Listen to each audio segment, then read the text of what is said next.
There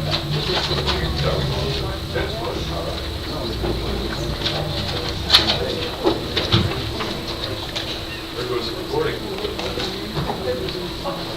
Oh dear.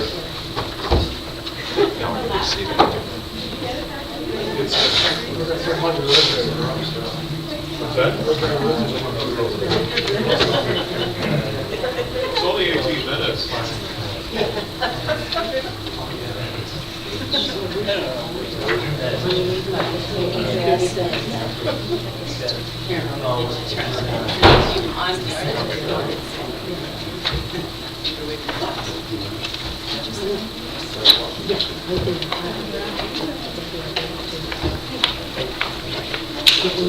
Just say this one from the live. Good evening.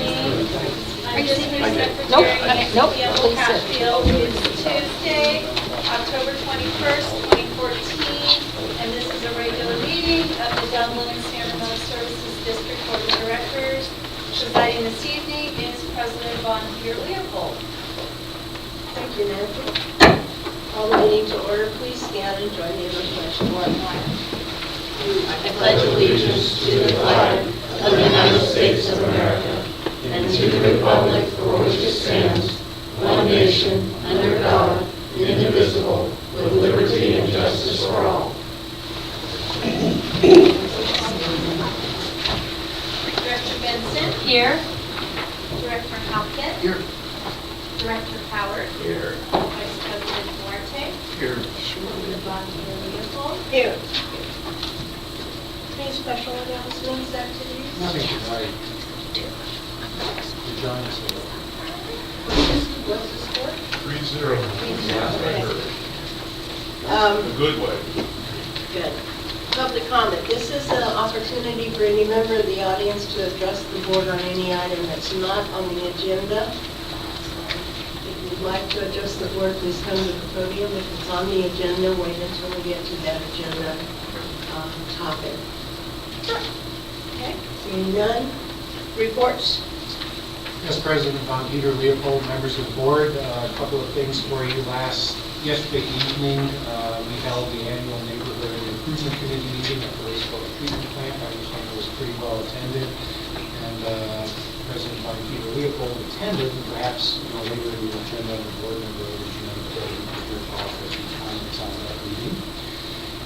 Also this afternoon, a few of us attended the Dr. James B. Coleman Post Office dedication here in Dublin. Really cool affair.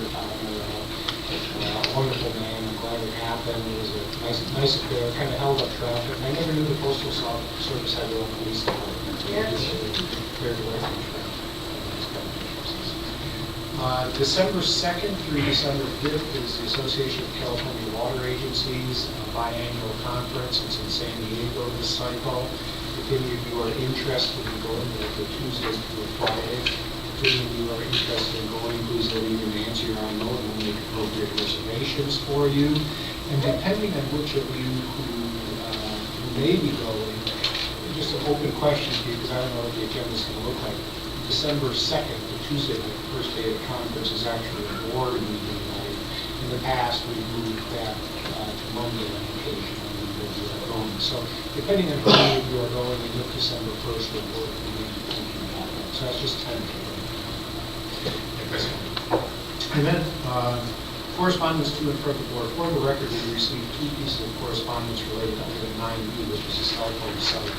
And we'll talk about those when we get to that agenda item. But for the record, we just emailed to Mr. Ken Zins, who's the External Affairs Manager at AT&T, to individual board members last Friday, December 17, subject telecommunications site needs background. That information is all presented, provided to you here tonight.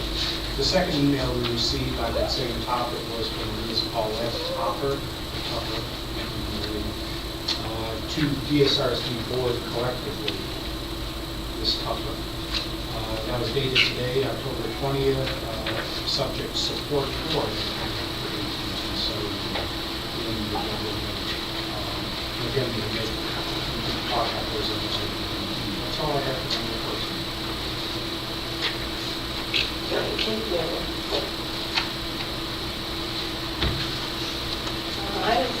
approval of the minutes. Move for approval. I'll second. It's been moved and seconded that we approve the minutes of October 7th. All those in favor? Aye. Opposed? Motion unanimously carried. Item 8, consent calendar. These are items that are considered routine and typically can be passed with one motion. I have a comment on C. I don't need to pull it. I think it would be helpful if on this document, because sometimes this is all the public sees, if we would list the reports that are included each time. This is the first time we're doing this. Right. Yeah, that's good observation. Okay, item 8. Move for. Second. It's been moved and seconded that we approve items 8A through 8D. All those in favor? Aye. Opposed? Motion unanimously carried. Okay, item 9, board business. Item 9A, discuss the drought management program. Mr. President, I'm here to reappoint members of the board. You've heard this item at the beginning, at each board meeting since May 5th. It's basically an open-ended item to allow you, the public, to comment on the overall drought management program that the district has in place. I would remind you that your declaration of emergency for the drought expires on December 31st. So at some point in December, we will very likely be bringing back items so you can consider extending that, assuming skies don't open up and we are magically out of the drought this time. I think that's going to be the case. I would also note that on this particular item, there was one amendment to the original drought action plan. That was an amendment on August 5th in front of these individuals. So if you or the public have any comments, we sure like to see those and appreciate any direction the board and your staff as well. Does the board have any questions or items they'd like to discuss? Any member of the audience have anything on the drought plan that you'd like to discuss? Okay, move on to item 9B. Consider appeal of Magdalene and MTU of the staff of Iowa with enforcement action related to the violation of water use limitations. Hey, Mr. Gallagher. Yes, I'm here to members of the board. I'd like to invite Steve Delight to present this item. He has handled this particular waiver request and denial, which has been appealed tonight. So Steve's our Hi, Steve. Consider beautiful and members of the board. As I pointed out, this is a waiver request that I handled review of drought use for this one from the beginning to end. Basically, the waiver was requested on July 18th, 2014 for resident customers, basically resident customers using over 640 gallons a day, or 4480 a week. They're flagged, sent letters to warnings, and if they continue to violate, they are eventually to violation. In this particular case, customer service was called out to help look to see what the problem was. In this case, there was water running continuously 24/7. At that time, customer service staff determined that there was probably likely a leak on the irrigation system, and the irrigation system was shut off. Missing fluid, said that she was going to call a plumber in to help fix it permanently, and also fix it permanently and have a resident adjust her sprinkler panels. The original justification, basically I have an irrigation. After decided to let her know, wait a week or two, make sure that it's taken care of, and at that time we reevaluate the waiver request. What didn't make it into the packet, sitting on the desk in front of you, is the justification details, the summarized detail of the waiver application and the appeal application, along with some data from Aquahawk that I apologize, copies from they're great, they look much better than our own computer. But the little dashed dot lines show the limit line of 4480. So the first sheet is what we were looking at prior to when the violation letters were sent out, and towards the right of the very first page was titled Usage Daily Violation Use Route Evaluation. The very right, initially it came down below 4480 and then it crept back up. At that time, I chose to deny the violation. The next day or 2 days later, appeal the staff justification. Since that time, I also included a second sheet to show where the usage has been beyond that. And that was how we came up with why we denied it and subsequent data since then. Since then, she's been working to still the findings and the audience that this week already asked. That's it. Any questions for Steve? Okay. All right, thank you. Mrs. Sonia? Yes.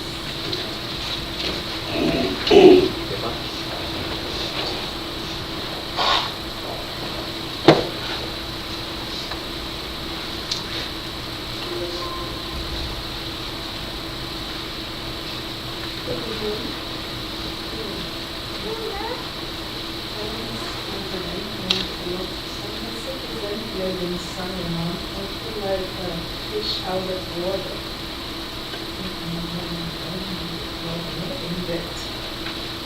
This has been a nightmare. I have been sick out of work. I got a first letter that said I was going wrong for my water usage. I came in here and alarmed, like, what should I do? And I was told to turn off my irrigation system. 2 days later, I got another letter that said I had it on mine, $250. That is for now. I came back here again and was told that by the time they sent out the letter, they were, this was from the usage then, called my gardener and told him to turn the water down to 1 day a week at the irrigation. And the gentleman from here, water board, came to the house Sunday and was very kind and said, let me help you look. We went around and he suggested that maybe the main water faucet outside is where what we should turn on. So I said, turn it up. So what we do now is we need the day that the plumber and that the gardener comes, he turns it on. When he's done, he turns it up. So they told me to appeal and write an explanation and did that. A few days later, I get another letter that says my appeal was denied. And but like, what is going on? Why am I here all the time? Lo and behold, they told me, and they asked me to go to an aqua pump that there's water running 24/7 in my house. I have 5 kids, but we are not taking long, we don't take baths. They're not home all the time. I've already found my grass is brown. You know, which anybody can see the guy from, the gentleman from here. I said, my grass is brown, where does the water go? And lo and behold, so I said, okay, let me call a plumber, called Benjamin Franklin. In one of the rooms, I have a daughter in college, her toilet has been running, and she's been gone. So we had that repaired. So I've been back since then, told them what happened, and they told me I have to come to this meeting. So that's why I'm here today. I just had surgery, and then I have to leave. Any questions? Looks like a lot of these are just significant one. Yeah, it appears that you may have succeeded in finding that water loop. I hope. It's one of those sneaky leakers. Yes. Sneaky Fine, leakers. and my water bill is really So I'll make a motion. It took a while to do it, but when we did it, it looks like the leak has been fixed. So we fulfilled the purpose of the program, to get the water under control. So I'll make a motion to grant the waiver. I'll second. It's been moved and seconded that we grant her waiver. Any discussion?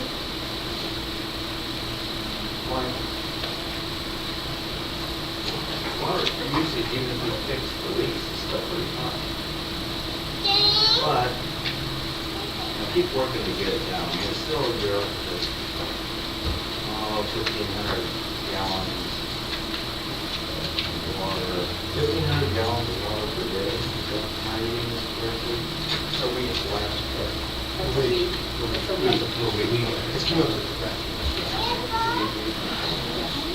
I'll get one on. Good, good. Well done. All right. Okay, all those in favor? Okay, all those in favor? Aye. Opposed? Motion unanimously carried. The waiver is in. I apologize. I'm glad you got the leak fixed. Thank you. Did you go through this again? Well, absolutely. Not the bus would do it if we, not when we get up there. Thank you. Okay, item 9C, modify waivers limitation exemption for Valley Christian Center. Dan's going to handle this one. All right, thank you, President Bartini, Leopold, members of the board. 2 weeks ago at the regular board meeting, Director Howard asked for this item to be brought forward on the agenda for discussion tonight. As I'm sure you'll recall, back on August 19th, the board discussed and approved an exemption for Valley Christian Center.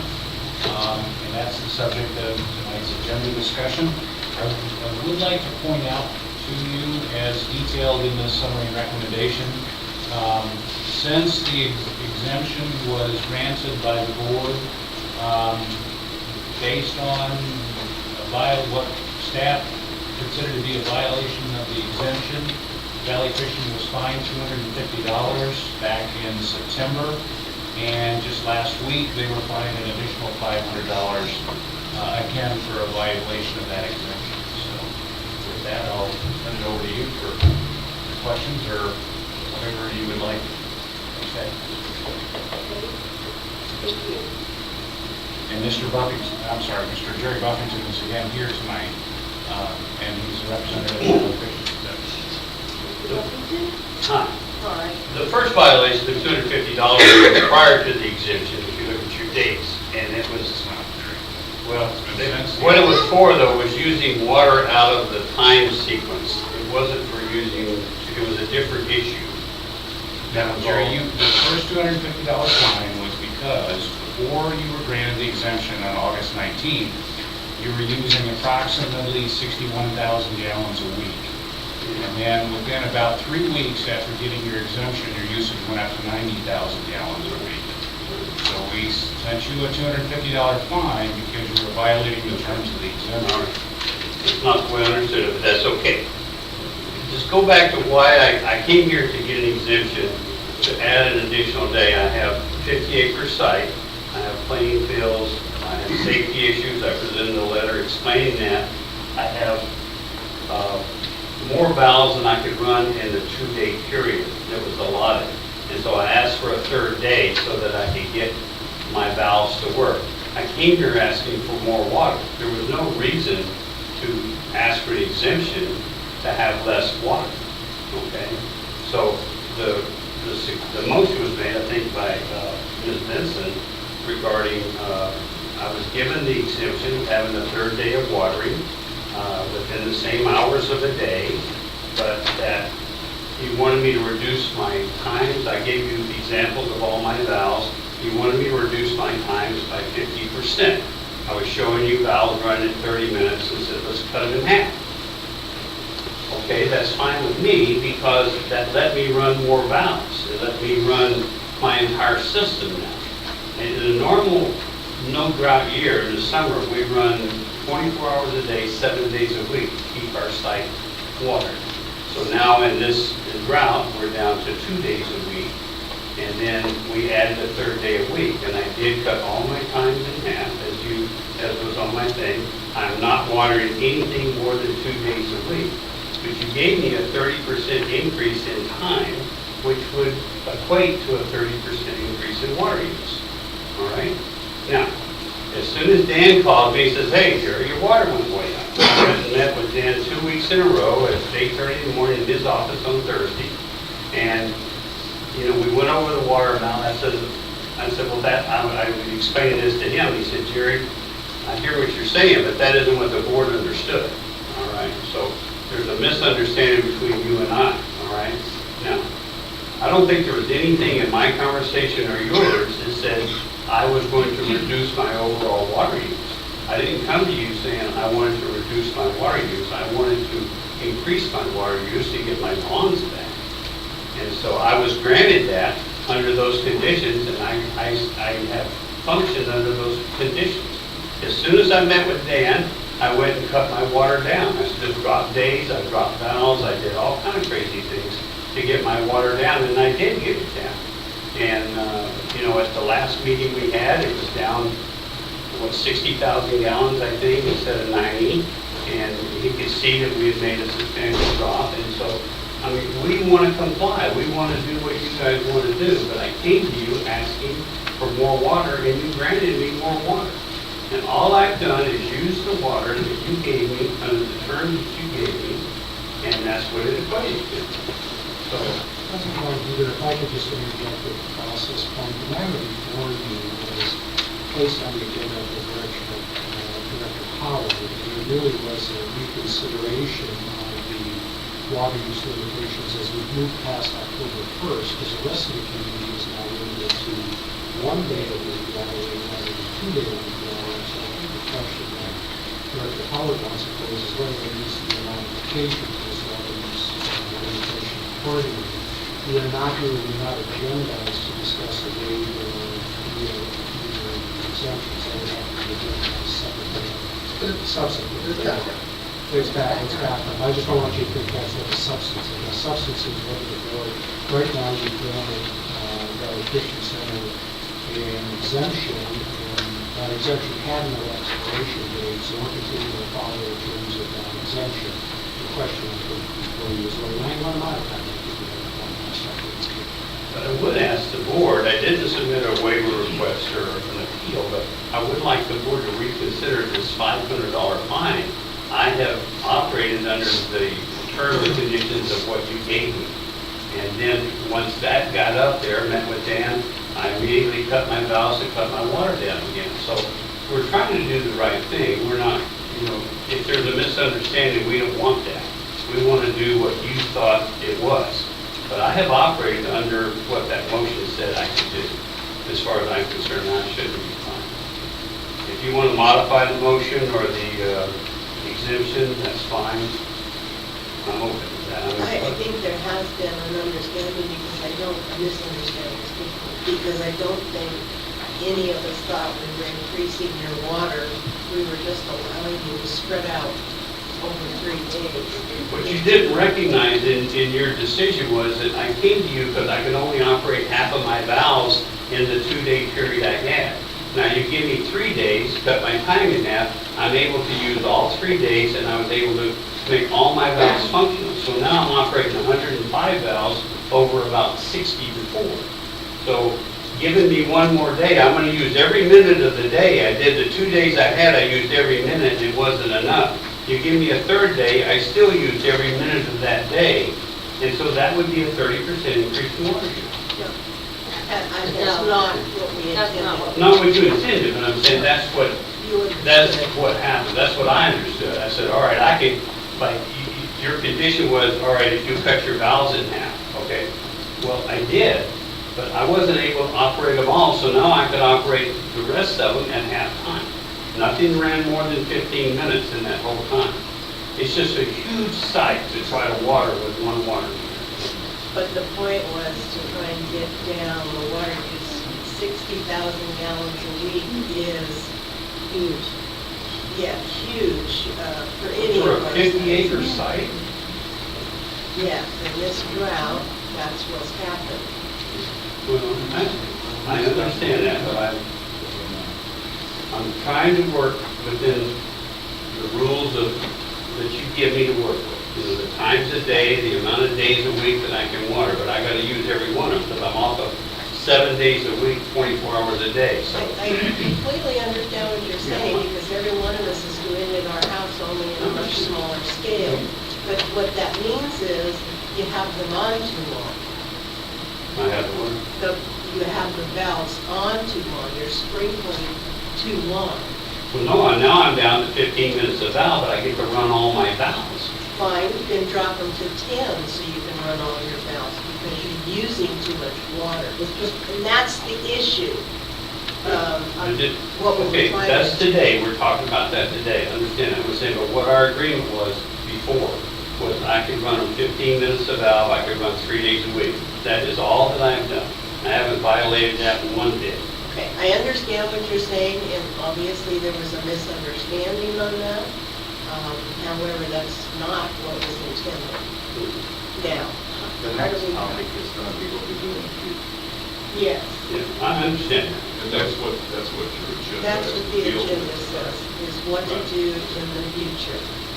However, that's right, we don't actually have the $500 appeal, right? That's good.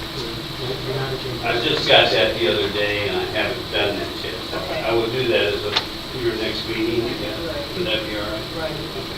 Okay. Okay, now, let's discuss cutting it back further. My suggestion would be to revoke the bid. And that's the only way we're gonna get people in control. Okay? You've seen the evidence. Well, and from being at the water recycling station and going over and getting water, people are going and getting water, like, all the time. So there's recycled water that's available. It's not practical on a 50-acre site. How would I carry enough water up there to water 50 acres? The water What- truck. There's water trucks. Water truck. So, Is that the one, answer, was your statement in the form of a motion? Yes, my statement is in the form of a motion. I'll second that motion. okay, so then the second that we revoke the exemption. Any further discussion? All in favor? Opposed? So we're at 1 day a week now, Yes. right? Okay.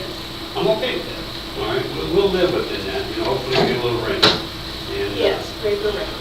Yeah, so, I'm all right, and I'm very sorry for the misunderstanding. I don't want you guys to feel that we're not wanting to comply or do the right thing. We want We appreciate that. to do the good thing in the community, so that's great.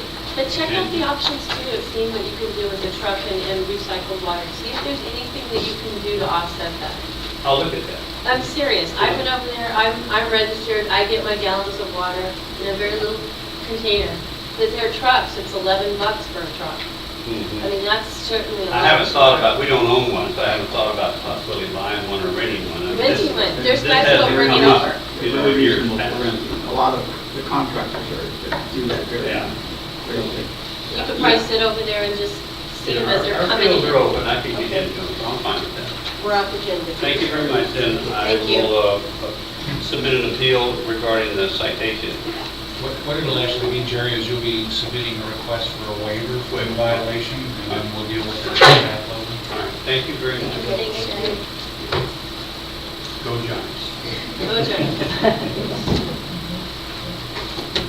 Okay, item 9D. Mr. President, if either members of the board, this is the last water item we get to deal with tonight. The ongoing drought, as we've heard now, is obviously having a continuing effect on everybody in the state of California in our service area. It's also having a significant effect on property owners in the Passaparra Valley, which is not in our service area, but adjacent to our service area. The district staff has been approached by a few property owners in Passaparra Valley, as well as by a couple of elected officials regarding the situation there, with basically a request that the district provide temporary and emergency water service to that area. The DL water truck, they do need to do it for water truck, water would be hauled up there for some of those property owners. The water owners in the meantime have been referred to Contra Costa County LAFCO, because Passaparra is outside the district service area boundary and the district's sphere of influence, so we really have no authority to provide water service up there. Contra Costa Supervisor Mary Cupo is one of the elected officials of her staff in particular who has contacted us about the situation. And in a similar regard, Director Frank Mellon, who's been let us contacted us about providing phosphate recycling water service to some of the animal interests up there. Both, or I should say, Supervisor Cupo's staff has been also referred to LAFCO. Follow-up conversations with Contra Costa LAFCO staff is that they are unable to act on their own because the Contra Costa Environmental Health Department has looked at the situation in Passaparra Valley, and despite the situation up there, does not consider the situation to be an emergency. So that prevents LAFCO from exercising certain parts of Knox Cortese and exercising the Colorado Avenue. As such, LAFCO has stated that they would only become involved if the district were to propose out-of-area service agreements to provide water service in that area. We've also been informed that both Contra Costa Water District and East Bay Mud have been similarly approached, and both entities to provide water service out there. Additional considerations are that the district's water supply contract with Zone 7 limits water service area outside the district. Unless the service is temporary and approved by Zone 7, they would, at least their management has informally indicated that they would not oppose temporary emergency service out there. Another consideration is the Doherty Valley Settlement Agreement, to which the district is a party along with Zone 7 Living Water Citizens for Balanced Growth, among others, which prohibits water service from the district areas outside of Zone 7 without the vote of the Zone 7 elected. Whether that agreement will apply to temporary emergency services is unknown. So the purpose of this item is to seek direction from the board as to whether the situation in Passaparra Valley aligns with the district's interest in a way that will justify the district providing temporary and emergency water service. If the board believes it does, the staff would like some high-level direction, policy guidance in terms of the terms of those services. We've outlined a couple of things for a starting point to attach into the summary direct. If you do not wish us to pursue that, we would certainly appreciate that guidance as well. So I'm not going to answer any questions, and we'll wait for your direction. Okay. I guess my first question is, whose sphere of influence? It's in the sphere of influence of no water regions. Not,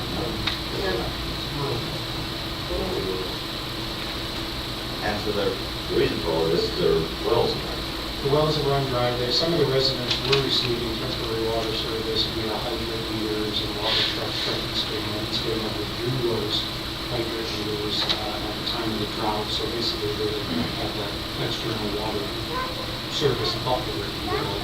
And their wells have gone dry or trickled down different things. And some of them have approached East Bay Mud about connection, so that that's, obviously going to take a long time to do. Just very quickly, I should have expounded a little more on the recycled water aspect of things. Our current waste discharge, first of all, the recycled water service would have to be with DSRSD or East Bay Mud. The permit under which the recycled water service is allowed for the regional board, specifically prohibits the use of recycled water for farm animals. A lot of us think that's a little reasonable and perhaps a little silly in these times, but nevertheless it does. The regional board staff has very informally indicated they might be willing to work with us on a suspension of that prohibition. A removal of that prohibition will take an action of the regional board, which is a much more involved effort. I would also note that there was legislation passed in California this year, Assembly Bill 2071, if I have the number correct, which requires the State Department of Health Services to look at the possibility of modifying Title 22, which governs recycled water distribution, so as to allow that service. But they're not required to produce that report until 2017, 2016. So it's well out in the future. So as we sit here right now, we cannot provide recycled water service unless we can either suspend that requirement. With regard to potable water service, with your policy direction, frankly, physically, it's very easy to do, but that's not the issue. You have to touch base with that, though, or get permission from an out-of-area service agreement. You have to touch base with Zone 7 under the water supply contract, and then there's a board of settlement agreement, which could be very problematic. Well, we can certainly appreciate the dire need that some of these families have when it comes to their welfare needs. And if we were to be able to provide recycled water, that's one thing. But providing potable water to someone that's not part of our normal service area would be troubling to me, only from the standpoint that we're asking our own people here to cut back, and we barely have enough to service them. So going out of our area is something that we would have to look long and hard at before we can do that. I think he's paying money for they can do it, but we don't have, they don't want. State that definitely has more supply than we do. I don't know, Coach. After what we just ran through with Jerry, you heard to support that action with extending water, even if it's not much water, but extending water outside of this boundary. My mother-in-law lives in another rural area out in local territory, and so it's that same boat. And there are people that paid $250 to bring you 4,000 gallons of water. So, But those permits are being used. but there are still people that, Yes, and it is. But I know we're actively pulling those. yes. I don't know where they're getting their water, but there is water out there to be done. Recycle, you can do that without paying too much downtime. That's Yeah, I think it's recycled, yeah. I don't know how much we recycle well, here. technically, they do it now to go. You could. Is there any way to make a deal with, this thing to go to East Bay? Pardon me? Is there any way that this could be, kind of feed back to East Bay Red? Well, there's really nothing, there's really nothing before you in any form of formal application. I'm just seeking policy direction from the board, basically, whether you and staff can try to pursue this and make it happen. As I said, from a physical standpoint and operational standpoint, you could very easily do that. That's not the issue, that's another the issue for the policy. If you really don't have any action, there's no really basic information to you, there's no requesting service, so I certainly can talk to staff on this thing, but, there's nothing to refer back to them. There's nothing that's going to refer to us to refer back to them. Well, Contra Costa said that there's no real emergency in the health department, so there's no emergency for that. And puts that builder perspective on it. Yeah, I'm a little confused as to why, I wish I'd known this, because I spent a great deal of time with Luann last week at the LAFCO convention. I'd like to know how come they don't think it's an emergency, being without potable water is an emergency. The answer is that it's not an emergency because it can be resolved by drilling another well or drilling another well. So the health department steps in very reluctantly. The only time I know it was when they forced CCWD to extend water to the in fairness to Lorraine, she does not have that in writing. Those were, we contacted her and after the supervisor people's office contacted her, she reached out to her and helped also met the information she's going to do. So it's not official, it's not final, but as we sit here right now, we do not consider it. So, you guys what we're saying is, as far as direction to staff, is forget about the proposal, and what about the site? I have no problem with recycling. If somebody wants to put that in the form of a motion. You certainly can, I'm just looking for some direction. So what I'm hearing is one spending more time on the potable side of things, but if we could pull something off on the recycle side of things. Yeah. Okay, that's all we need. Thank you. Okay. That's the end of the agenda. Yeah, we did. We all done. All right. 9E, telecommunication site lead with Singular Wireless PCS, formerly AT&T, is categorically exempt from CEQA and approved agreement. And President, I'll hear your vehicle, I'm going to turn this over to Mr. Yonkin. President, vehicle and members of the board. For you is an agreement for the lease of self-site on district's Reservoir 1A property on Lola Avenue. In accordance with the district's strategic plan under financial planning, staff went ahead and negotiated a lease with AT&T.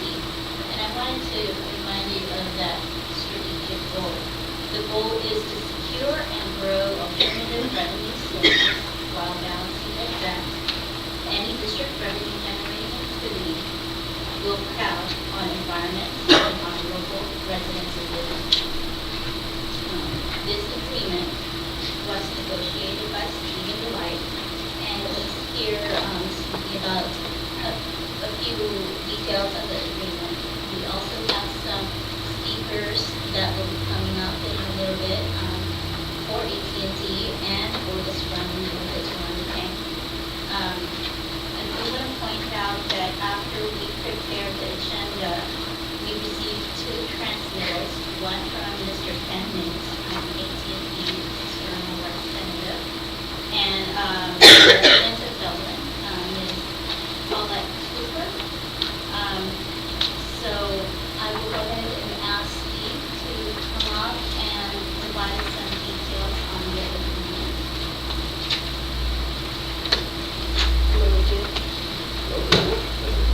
Before we remember the board, we will point out, so in the audience, I'm going to speak on this one really short. In a nutshell, over a year ago, we were approached by the Jacobs Corporation requesting to put a cell phone tower at Reservoir 1A on Yoder Avenue. So I was actually personally met with them, and walked around on the site and looked at it.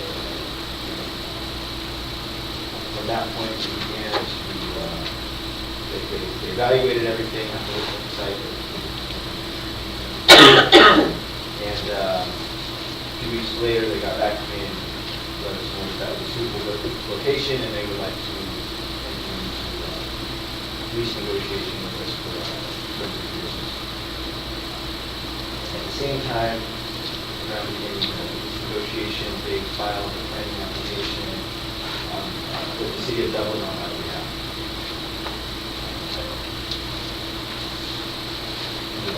The lease terms that we, the proposed equipment would sit on the south side of the tank on the small concrete center block sound wall, and the actual antennas themselves would be attached to the side of the tank, not higher than the tank, probably antennas that are still attached. And they generally face southwest and east. So over the past year, these negotiations came in terms of beginning at $2,400 a month, which is 3%, so a total of $28,800 per year, 24% 5-year contract. The way they renew is kind of 5-year blocks. However, each year there's a 3% annual increase in the monthly rent. As it's negotiated right now, the lease will not take effect. It will not take effect until it has full city approval through the planning commission and or city council, depending how it goes in the city. Also, as there's two resolutions, one for the lease agreement, the other one is talking by a rental facility, which needs to invited to the part of the category 31. So those are the facts of yes. What does that one do with the panel? They take the planning request and it's just kind of sit in their wait to see what happens here. This seems like kind of backwards. It seems, that's not going Well, across. we're the property owner, so we're making the application, so we don't have, we're a public agency property owner, so we don't have the authority to request until we put this work, I'm willing to, from my house on the sign.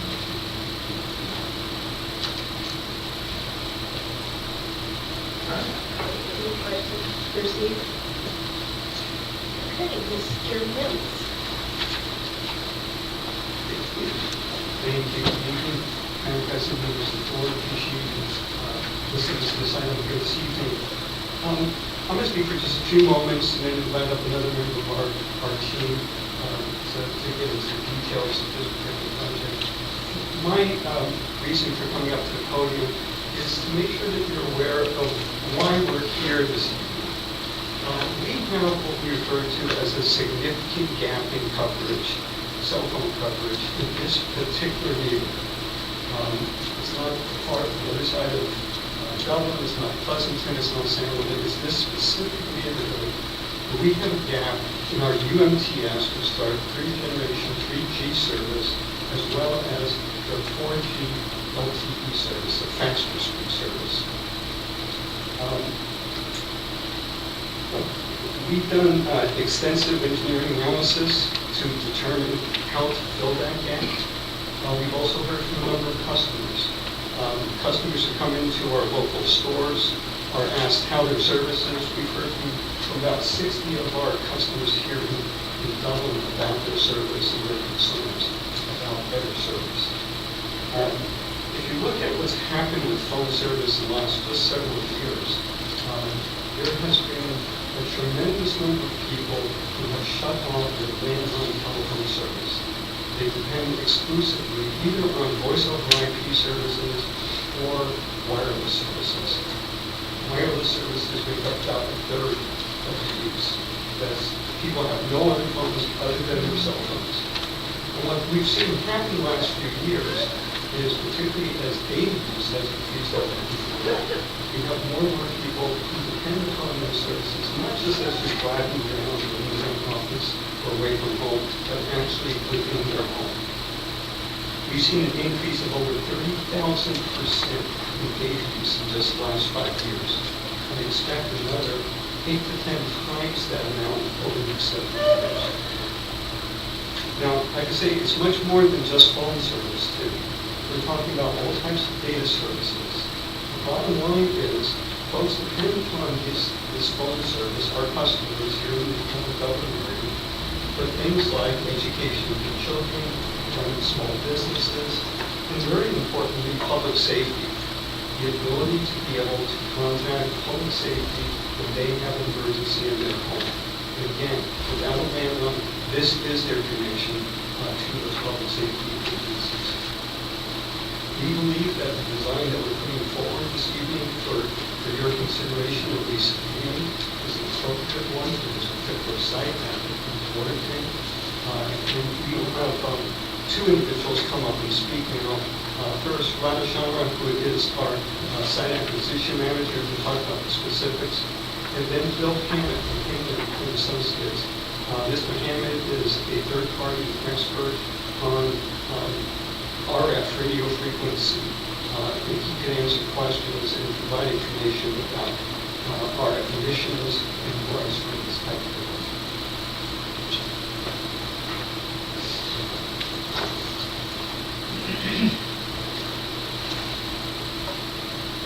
board members. Thank you for taking the time to hear this matter tonight. My name is Radha Sharma, and I'm here representing AT&T. The process of getting a wireless facility on air starts with the customer's demand for better local in-building and in-transit service. From that point, AT&T engineering team issues a search ring and an area to identify the coverage gap within what is considered a bounded area.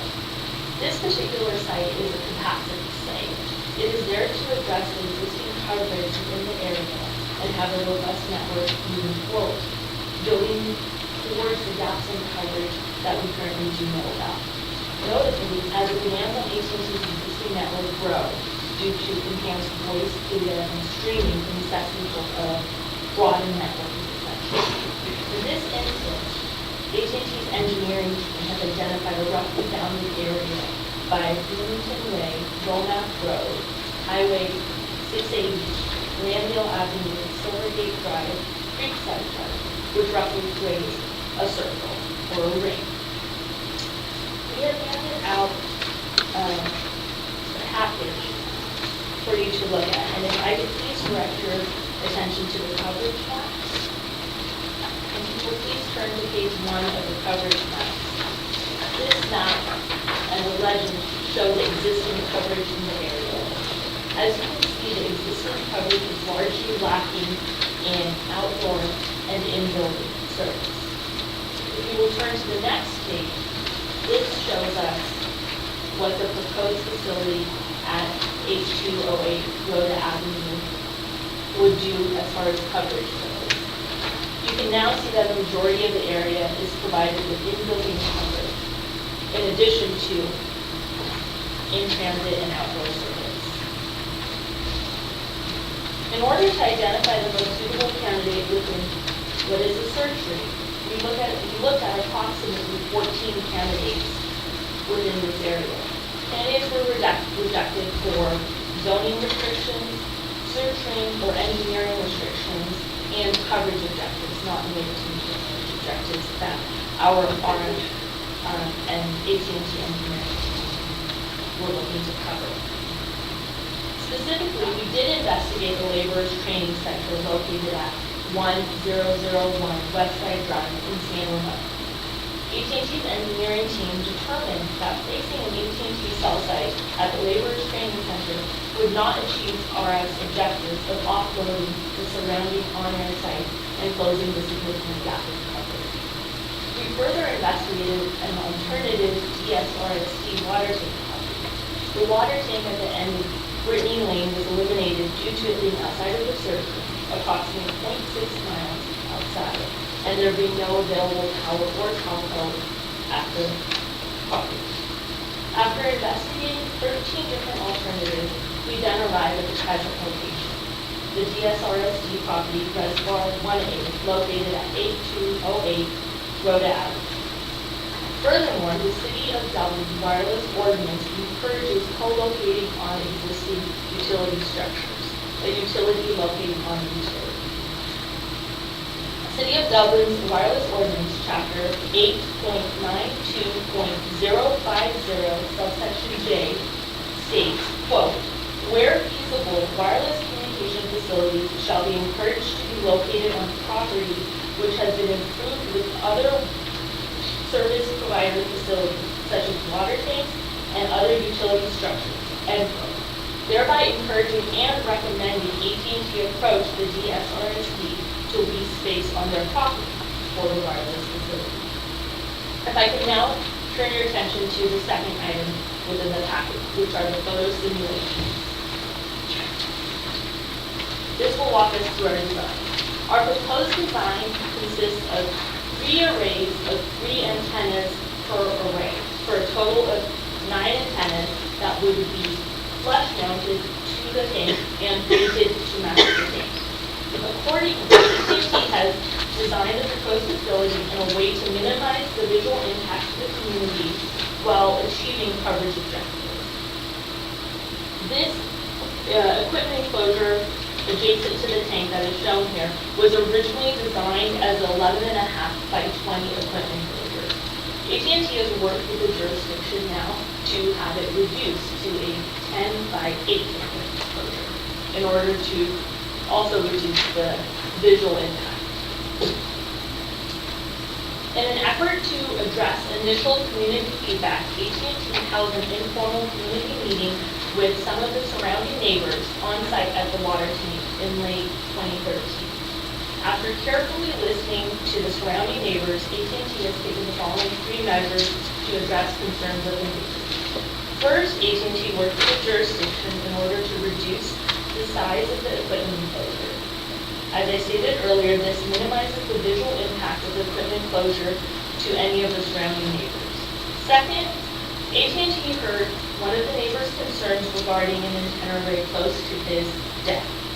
In a direct response to his concerns, AT&T Engineering has worked to relocate the antenna array and change the azimuth in order to further reduce EME emissions onto the deck.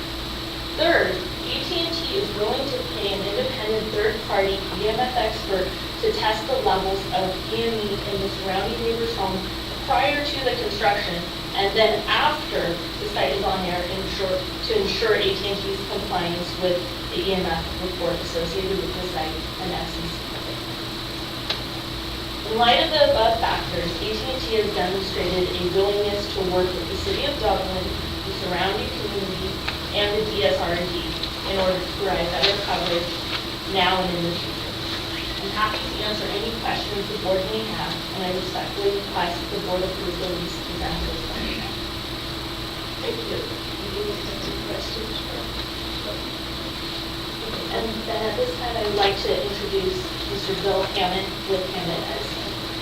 Madam President, are any of the members of the audience entitled to receive that packet of information? Yes. I don't see any available. I think we have a few actually.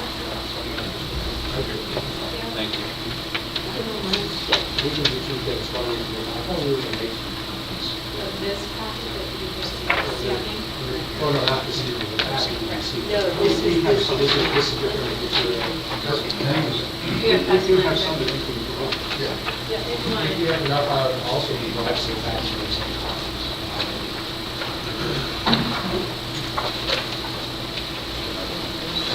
Are there enough there? I'd be glad to go back and make some. I'm sorry. Everybody have one down that was. That's right, yeah. Okay, I got one. Thank you. Thank you. When you pass these out, I'm not sure if you asked the question of whether it's JT represented. If there is a stamp on the drawings, I notice identifying it as proprietary information, it's confidential, of course, of course, once you hand it to us, we understand. Well, there were, It's public information. they've also been filed with the city, so that we know. Thank you, though. Madam President, members of the board, my name is Bill Hammond. I'm a registered professional engineer in the state of California. I manage a firm of 20 located out in Sonoma. And a regular part of our practice is the calculation of measurements and mitigation of radio frequency exposure conditions. We do this work for AT&T, for AT&T's competitors, for landlords, for cities. Our job as engineers is very simple. What are the exposure levels and how do they compare the standard?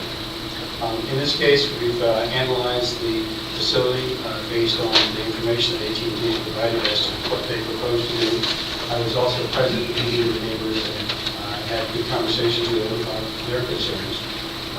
And AT&T has indeed rotated the antennas and moved the antennas since that meeting. The maximum exposure levels now at any of the homes nearby is 1.3% of the SEC limit. That limit includes a considerable margin of safety, 50 times the margin of safety, and that is the standard that applies in the U.S. Very similar, in fact, almost identical to the standards in the UK, and Europe, and Canada. It's a science-based standard. We'd be happy to go on at length about it, but I want to respond to what your concerns may be. So there's no question that this facility will comply in any location with the FCC limits for levels of exposure.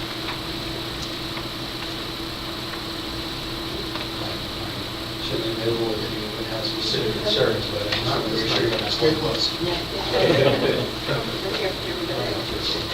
Now, may we ask him a question? Not yet. Are there No, any? not yet. Oh, not yet, okay. Okay, thank you. Thank you. All right, we have 10 speaker cards. I would ask you each to, as I call on you, to limit your time to 3 minutes, and please don't repeat anything somebody else has said. So let's start with Gretchen Hellman.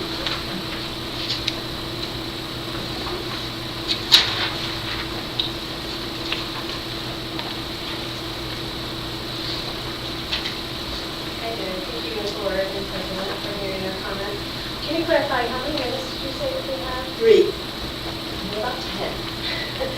So I will try and be concise. I'm sure we have repeated things that we have. I have to let you know that public speaking is not my forte, so I apologize for any flumbering that I may have. This is also a very emotional matter for me. So just please bear that in mind. I'm here to express to you my severe concern for the installation of cellular equipment and beg you, AT&T, to consider a safer and less impactful location for your business needs. I beg you, the water board, please stand behind your ideals and values and keep human health and community as your top priority. The stated cellular equipment is to be installed directly behind my household. The place that my husband and I have made our home 3.5 years ago. My husband and I worked long and hard for a house that we love with full intention to live there for 20+ years. And where our children can thrive, play, and build memories, and have as a safe place when the world seems to turn on them.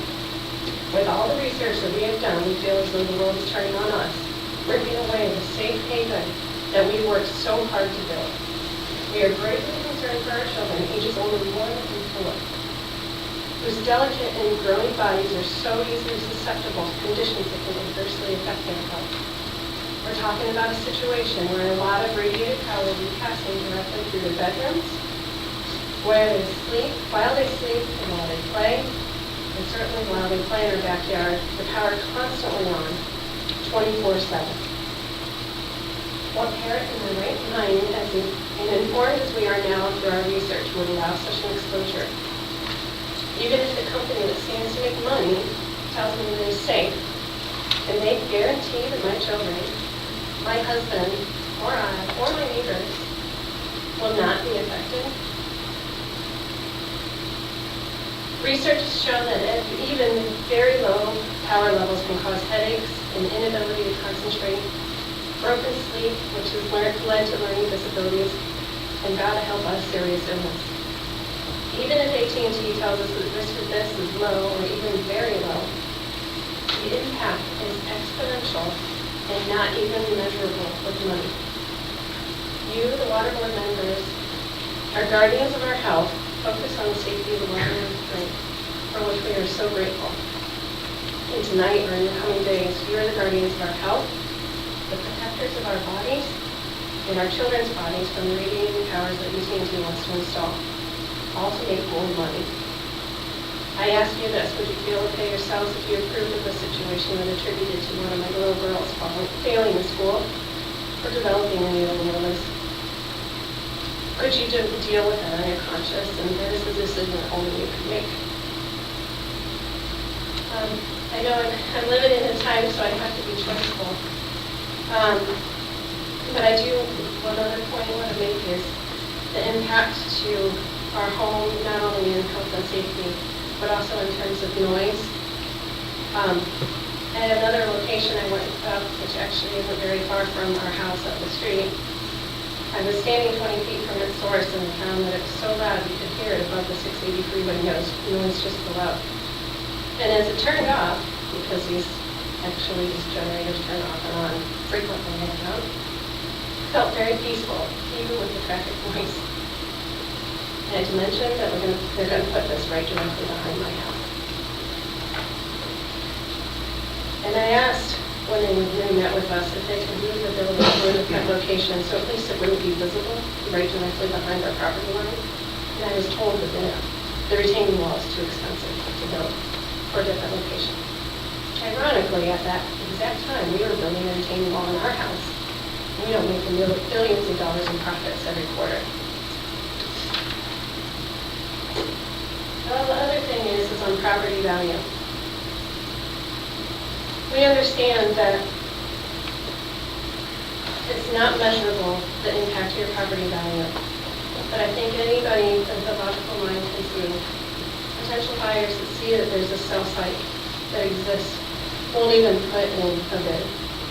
And when you actually do get someone that will buy, they may decide to not buy your house or to reduce the price because of what you disclosed to them. Talking to our realtor, she informed us to expect our property value to reduce significantly. It's hard to measure the impact, but like I said, any logical person could figure out there would be an impact. Regardless of lower property value, we feel very strongly about this and don't want to take that risk of impact to our children. And therefore, they would be asking us to move, of which case would cost us $50,000 in realtor fees alone. So in conclusion, and I actually took a little bit of time around on your website, and I really respected that you have some core values listed on your website. One of your core values asks the question, does this decision protect public health and the environment? And I think it's safe to say that this proposal does not protect the public health and environment. AT&T will urge you that they tell you blue in the face that they will not harm, but they cannot tell you that this will protect.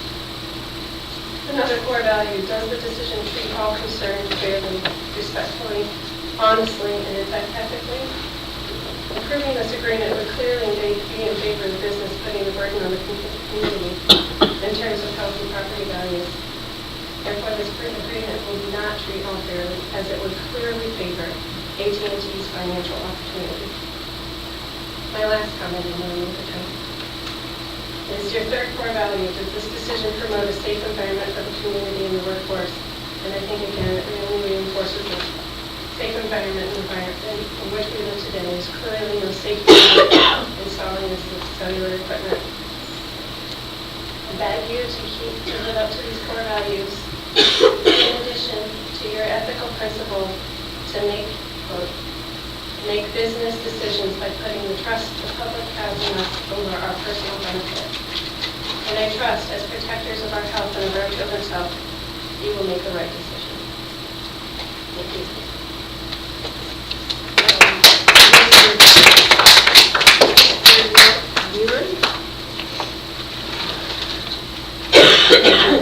Hi, Pete. Not Ewan. I'm sorry. I'm not very good. Actually, you came very close. Okay. Hello, everyone. My name is Malcolm, and actually, many of my points have been brought up, but I'd still like to take this opportunity to echo those points and really urge you to vote against this measure. Again, my name is Malcolm, and I've been living in Dublin. I actually own my first home is where I'm living for over 6 years. When I found the home, I loved it. It's exactly what I have dreamed of, and it's where I would like to raise my kids and have my family. So being a pharmacist, I know the health repercussions and how long it takes for studies to actually catch up with the health effects. So yes, that's a current. Maybe the FCC guidelines are saying that it is safe, but how current are those FCC guidelines? I can tell you just from an anecdote, 15 years ago when I was sitting in pharmacy school, what was taught to us about the AIDS virus was that it cannot be transmitted via blood transfusion. 15 years ago. And what do we know now? So I really worry about constant exposure. My house is also directly behind the water tank. How safe is it for me to have myself, my kids, my future kids, my family, my loved ones be continuously exposed to this?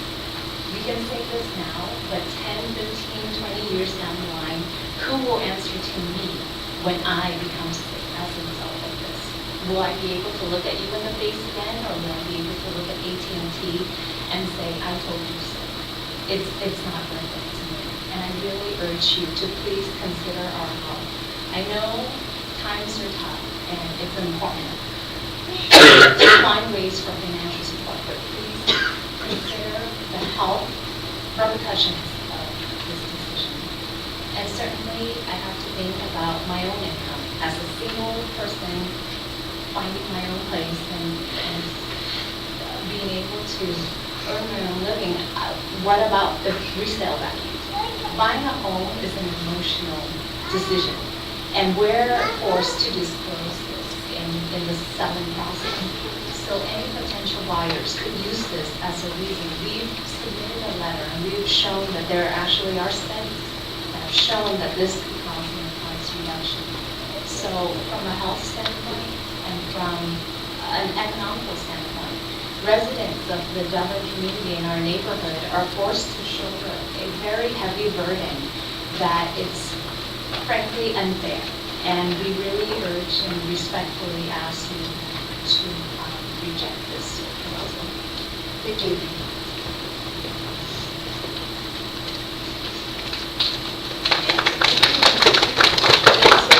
Francis Rothschild.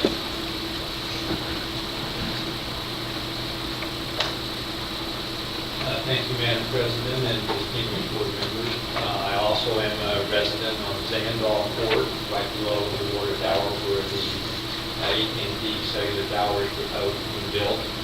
I've talked it over with many of my neighbors on Zandall Court, and we all are familiar with a realtor's report that actually does definitively say that any cellular tower that is within your neighborhood does reduce the value of your home. So we're concerned about the real estate value of our homes if a cell tower is put up.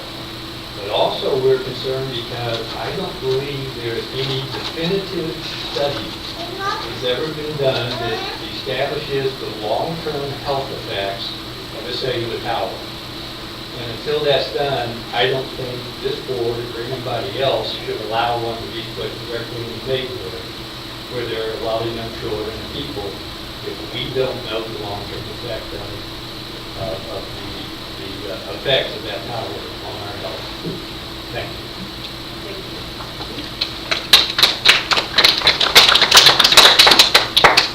Chris Beeson.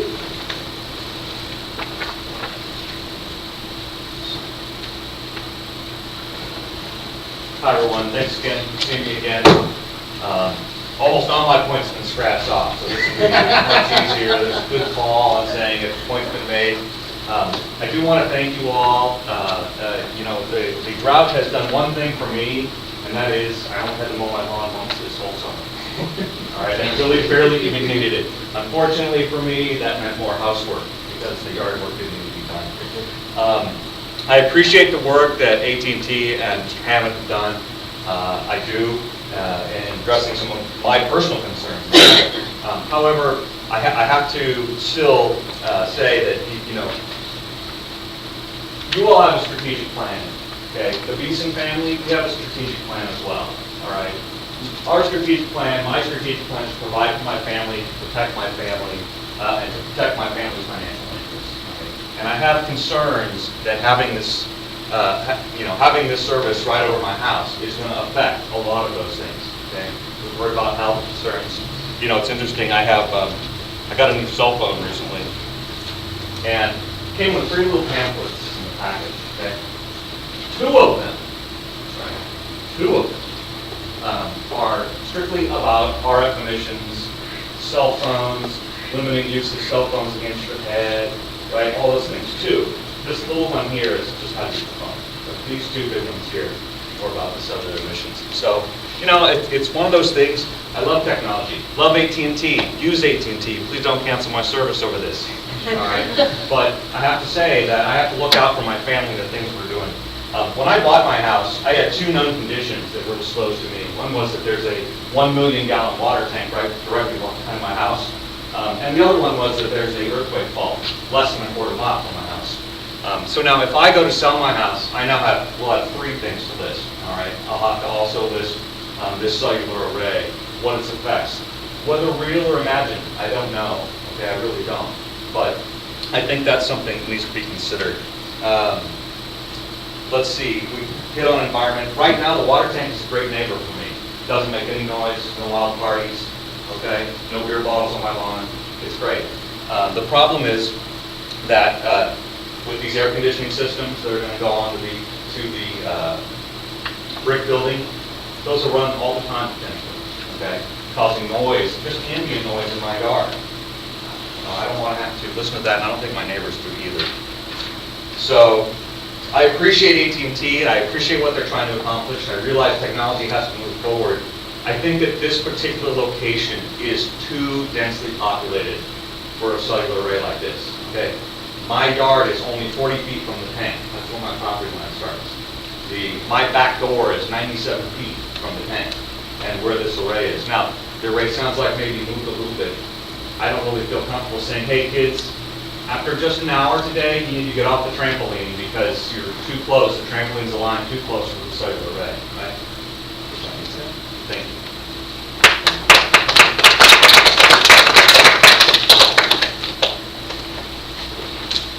Rhonda Sherman? Oh. Okay, you already spoke, right? Lisa Cassidy.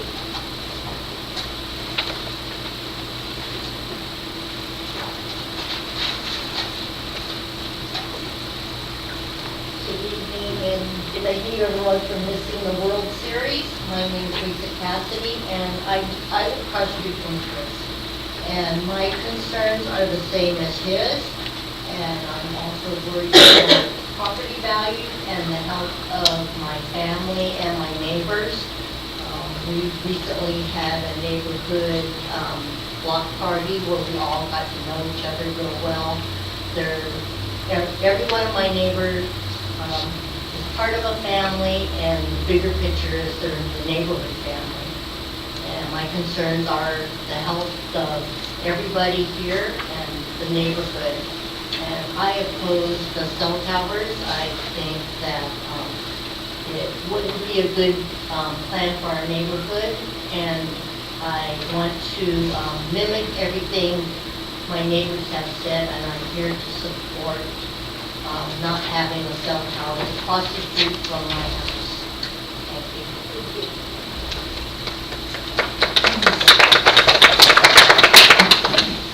Ed Coco?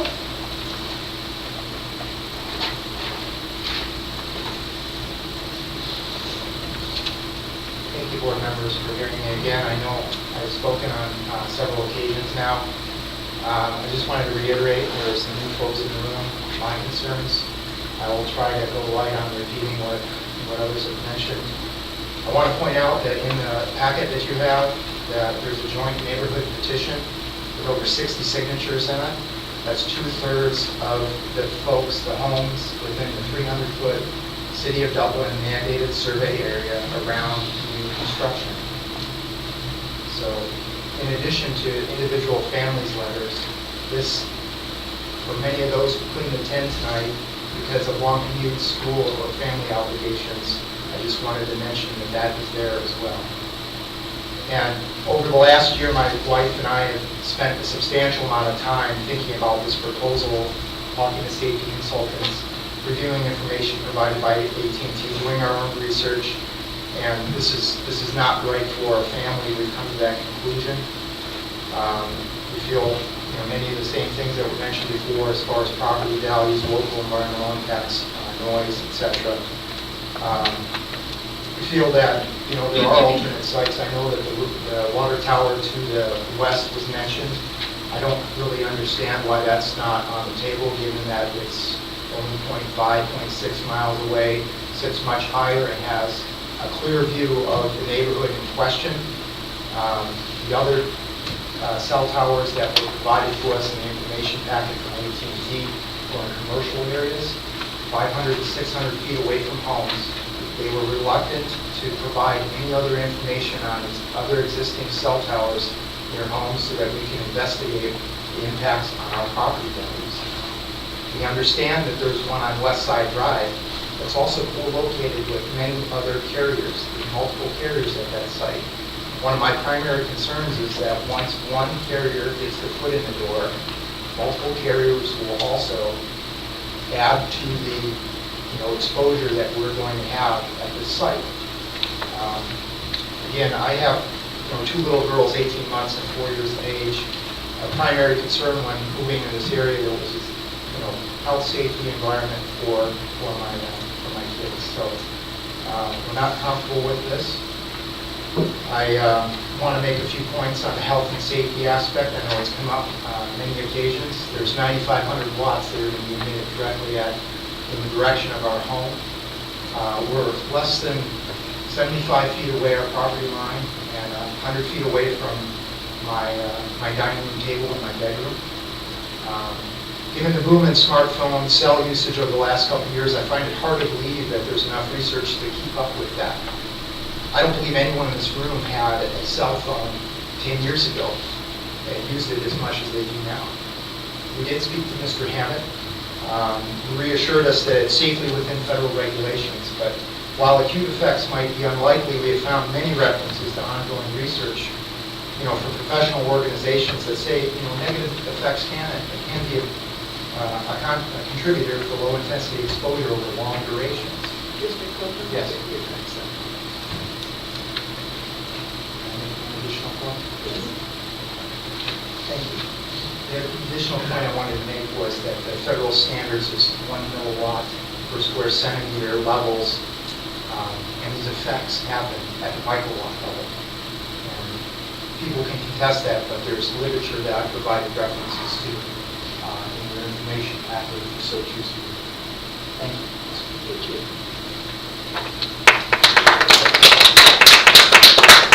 Gary Cassidy.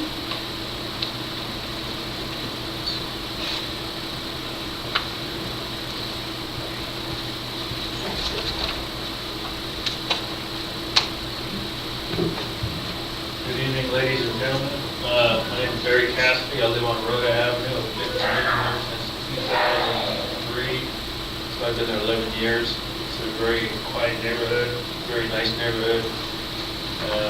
Everybody gets along, a lot of kids, a lot of dogs, a lot of friendly people.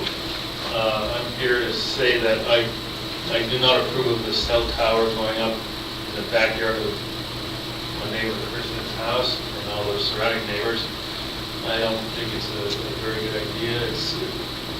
Everybody's talking about all the negative stuff, bad things about it. Mostly, I don't need 50,000 megawatts of something blaring through my brain, through my house, through my children, through my dog, through all my friends, kids, just so somebody can have a cell phone connection or an internet connection. My feeling is, I think they can. AT&T, with all due respect, probably find a better place for this place. There's plenty of land, open land up behind the hill, all across Dublin. I know it's a dead zone. If it's a dead zone, so be it. I disapprove of this cell tower in my neighborhood, in my backyard, and my friend neighbor's backyards. Thank you. Thank you.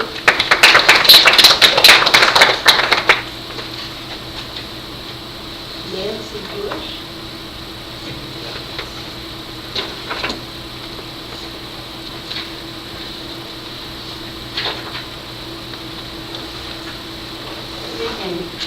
Well, I have heard a lot of them, almost all of them have been covered so far. My purpose in being here this evening is to voice my objection to and opposition to the cell phone pole that the district is currently considering. Most everyone has addressed the health issues tied to cell phone emissions, especially as they relate to young children, and the effect that the location of the pole may have on our neighborhood property values and on our ability to resell our homes. And I imagine that there are several of us that would not have purchased our properties if we knew that that cell phone tower was going to be so close to us. I also believe that it could have been put in a number of other areas. There are so many hills, the one near the other water tower, the labor training center, which I understand that AT&T has said that they haven't been to. But of 14 possible locations, it's hard to believe that one in the middle of a heavily populated residential neighborhood is the only one that they could consider. I don't want to repeat everything that everyone else has said, but it's just baffling to me that AT&T or any other carrier would even consider erecting such a commercial structure in the middle of a residential neighborhood.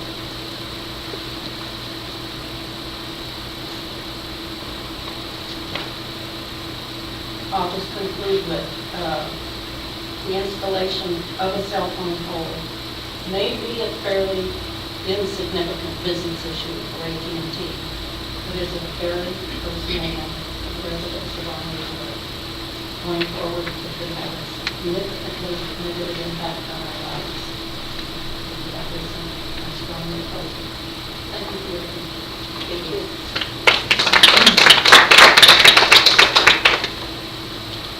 That's the last of my speaker cards. Is anybody else wish to address?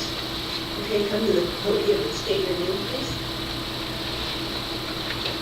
Actually, I did put a speaker card out there. It's the first one to do it, so. Anyway, it's all right.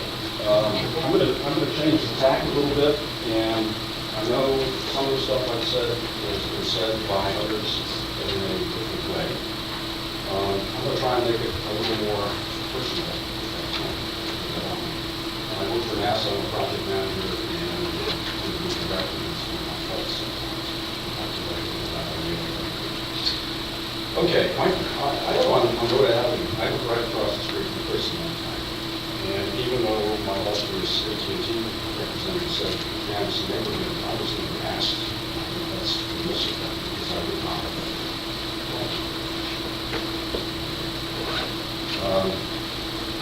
My first question to everybody here is, why put at the road site in the first place?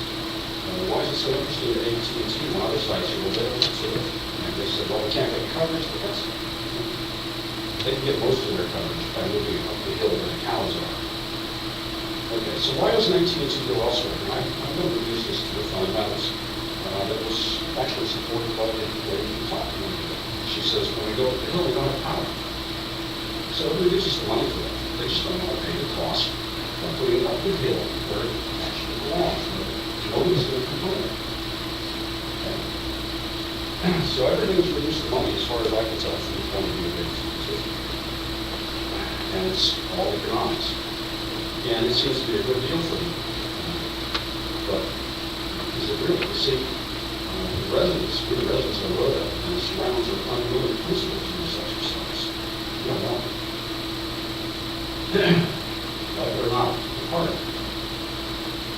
We're in this decision right along with AT&T and things.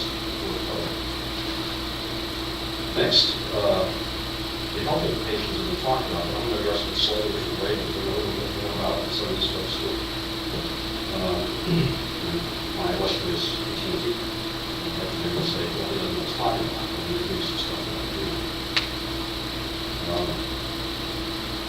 The long-term continuous exposure to even low levels of microwave energy is known to cause cancer. The statement of Hamilton and Edison did not include sufficient analysis for independent corroboration. I could really not data was not there. I could give it to any of my work, but I couldn't tell them about it. It's very huge. Hamilton and Edison really made a claim and expected it to be proven. This claim is highly debatable and suspect. Every antenna has side loops.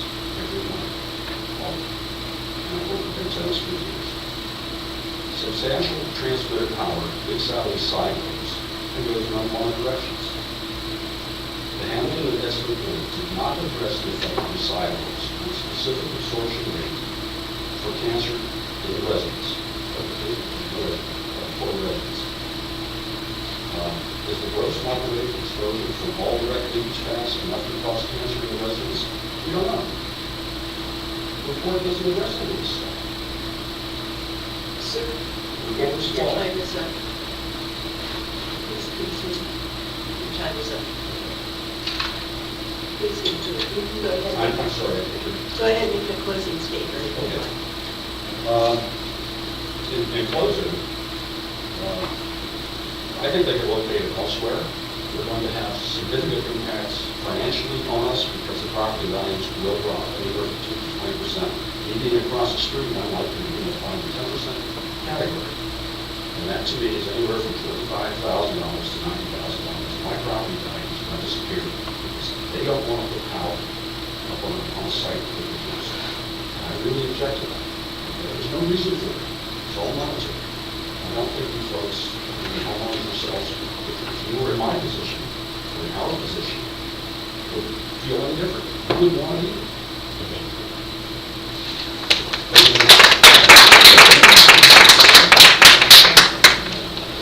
Sir? Sir?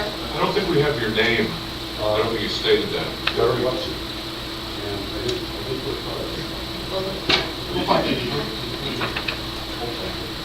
Thank you, Mr. Lecter. Mr. Romjohn, you had a question that you wanted to ask AT&T. I wanted to ask the gentleman, the engineer, if he is aware of any definitive health studies concerning long-term effect on children or adults of cell tower emissions. Mr. Hammond? Oh, I'm sorry. You need to, did we get that? The microphone is keyed into the recording system, so if you would approach the microphone, it will make sure that we can get that in the recording in a minute. Thank you. I wanted to ask the AT&T representative if they are aware of any long-term health studies that definitively show the results of cell tower emissions on children or adults. Okay, thank you. Mr. Hammond, Mr. Owens? Thank you. Two people raised that same question. And the answer is yes, there are definitive studies. I would refer you to the fact that the standard in the U.S. continues to be updated. There is a worldwide database of studies, and this is the current standard. I'll just go through it. There are over 1,300 studies here that have been peer-reviewed, that is published in journals, reviewed by other researchers of these studies. They present their data, other researchers can do it and make sure they come up with the same analysis. So these are all peer-reviewed, replicated studies. Replication means that one researcher in one institution tries to find a causal relationship between exposure and the result. There's lots of extraneous factors you can't account for. Some other researcher, some other institution with a different set of extraneous factors has to find that same causal relationship before those studies start to have scientific merit.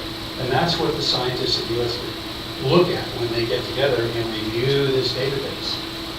Of all the things that people read on the internet, if all those things are considered, and if they're valid studies, then they go into the database for development standards. So in the U.S. scientists get together, they look at this and they come up with standards. This most recent one is 2005. They're continually updating it based on new research that comes out. I'm expecting another probably next year, another issue. They do that with all their standards. They revise them based on new research. There's no move, as we hear in the industry, to tighten the standard. There's some consensus that maybe it should be relaxed. But when it was revised in 2005, it was revised to align with the European standard, the International Commission on Ionizing Radiation Protection. So the European scientists came up with the same answers. The UK scientists, the Canadian scientists came up with Safety Code 6. This is the science-based standard. You can go online and find all sorts of things. Somebody made the claim that, well, there are studies that show that low levels, 1,000 times below the standard, show long-term effects or cause cancer, was the statement. The American Cancer Society doesn't agree. The World Health Organization doesn't agree. So there are lots of things that you can read on the internet and get excited about. As an engineer, I look to the standards for determining what's safe and what isn't. So that's where we come down in terms of those. The last speaker took our report to task for saying there's not enough data in it. Actually, we're one of the few people who do this kind of consulting to provide full data. We list the exact model of antenna, the exact height, the exact downtilt, the exact power. It's all readily available information, and any other engineer could duplicate that. He suggested we didn't take side lobes into account. We do take side lobes into account. Use the exact manufacturer's pattern that has all those side lobes in it. The antennas, instead of being just a point source, like a light bulb, send energy out equally in all directions, or like a microphone sees it. They have width, physical width. They're about 8 or 10 degrees, 8 or 10 inches wide. That allows the energy to be focused down and serve in a particular direction. They call it a sector. And so a typical design, like this one, has multiple sectors that allows them to reuse the frequencies. That's what they get out of 8 or 10 inches. But they stand 4 feet tall.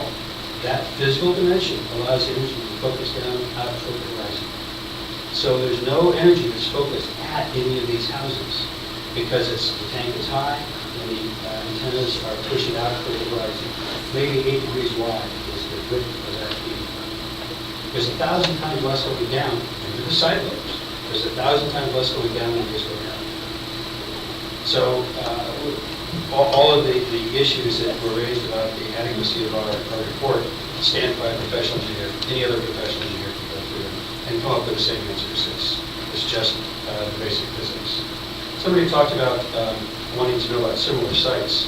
Water tanks are a very common site for these facilities. They tend to be a little bit higher, and they're tall structures on which the antennas can be mounted. It's a very common sighting in residential neighborhoods.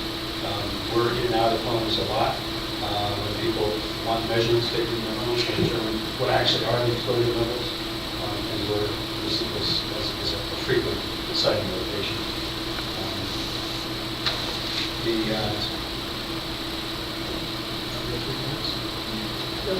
Happily, I'm trying to answer all the questions that I jotted down. Oh, somebody said that the risk, even if it's low or very low, what the standard says, based on all the data, and based on the fact that they include a safety factor, a 50 times safety factor for public exposure, below any level at which effects might be observed. The quote is that there is no measurable risk. That's what the science says. No measurable risk at exposure levels equal to the standard of the law. Thank you. Simple. Madam President, you did not answer my question. I said a long-term effect. To me, a long-term effect is 50 years. How long has cell phone towers been around?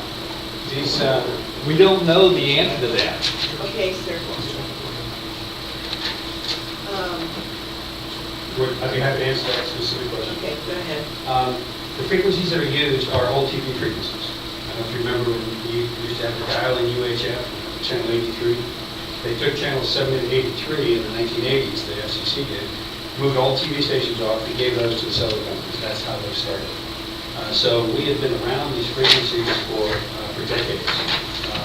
In the early 70s, they had people living in close proximity to high-powered TV transmitting facilities on these frequencies. There have been studies, long-term epidemiological studies, tracking populations that live in those areas. Those are part of the database.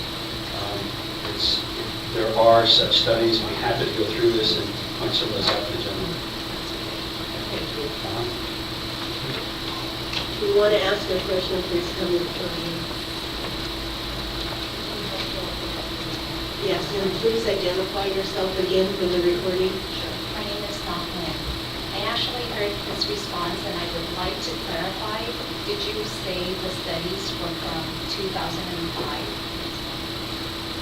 The guidelines that you have, because that really concerns me. Anything that's 9 years ago in the medical world, it's outdated. So, and when you put that in technology, what does that mean? So can you please clarify what year this was from? What is the most recent research that you have to validate this?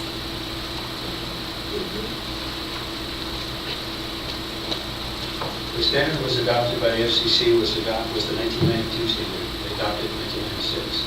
The standard was revised in 1999. It's an ongoing process. Hundreds of people involved in setting new standards, as you can imagine. It was updated again in 1999, updated again in 2005. We're expecting a new update, as I mentioned, next year. It includes all of the research, and other institutions, other organizations have adopted standards since 2000. Thank you. Please restate your name. My name is Ed Coco. I'd like a follow-on question for Mr. Hammond.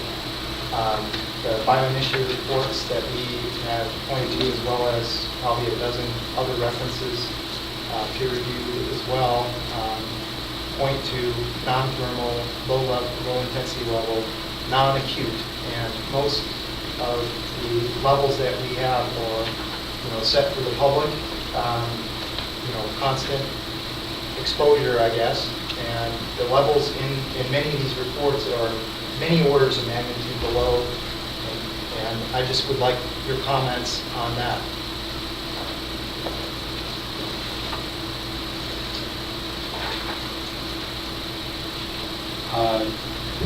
The standards are an interesting read because they discuss all of these issues and give their rationale for why the studies don't show a basis for long-term effects, which have been studied, that there are not long-term effects at these exposure levels.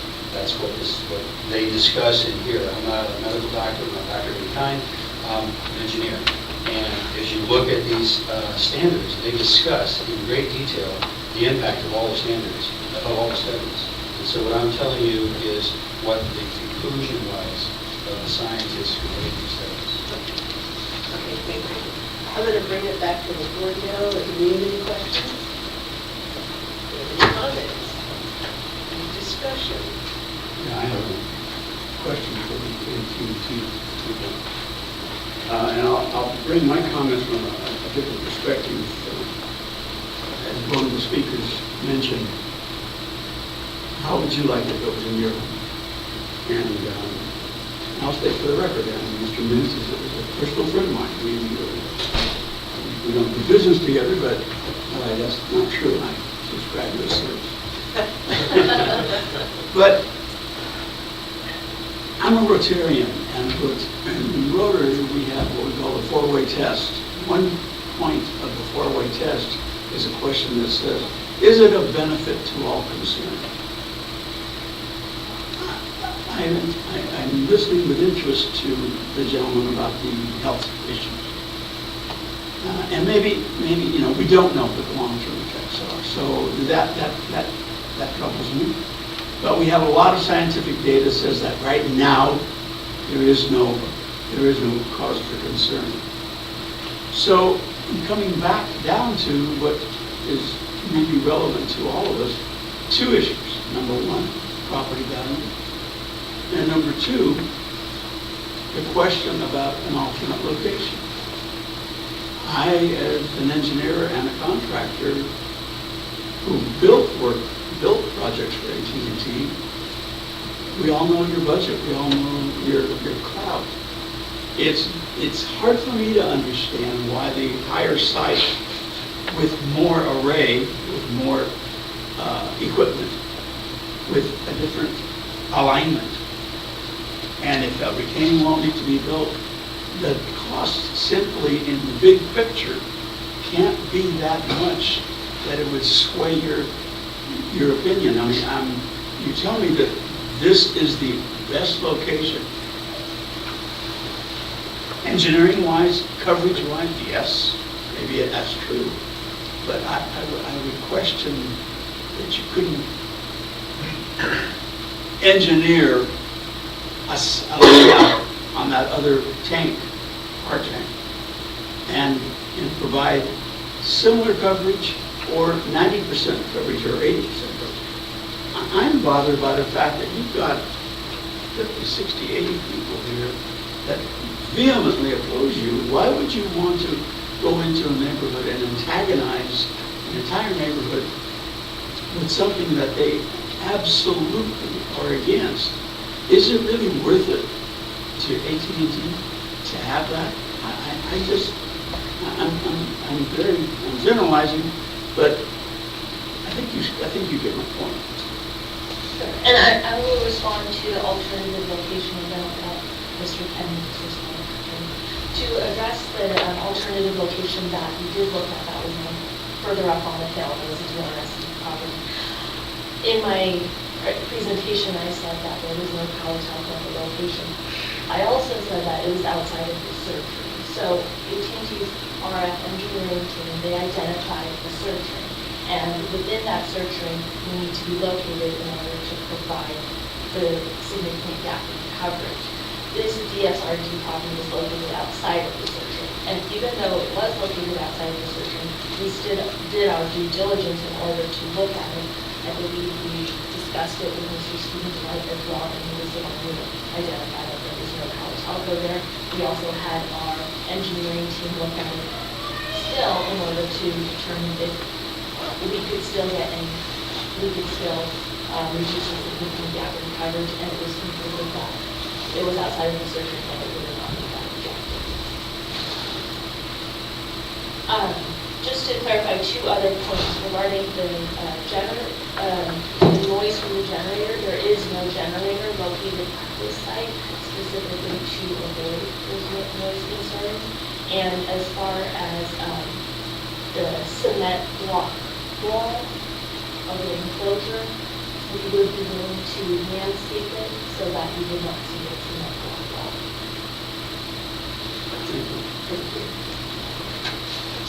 So mine has that real quickly.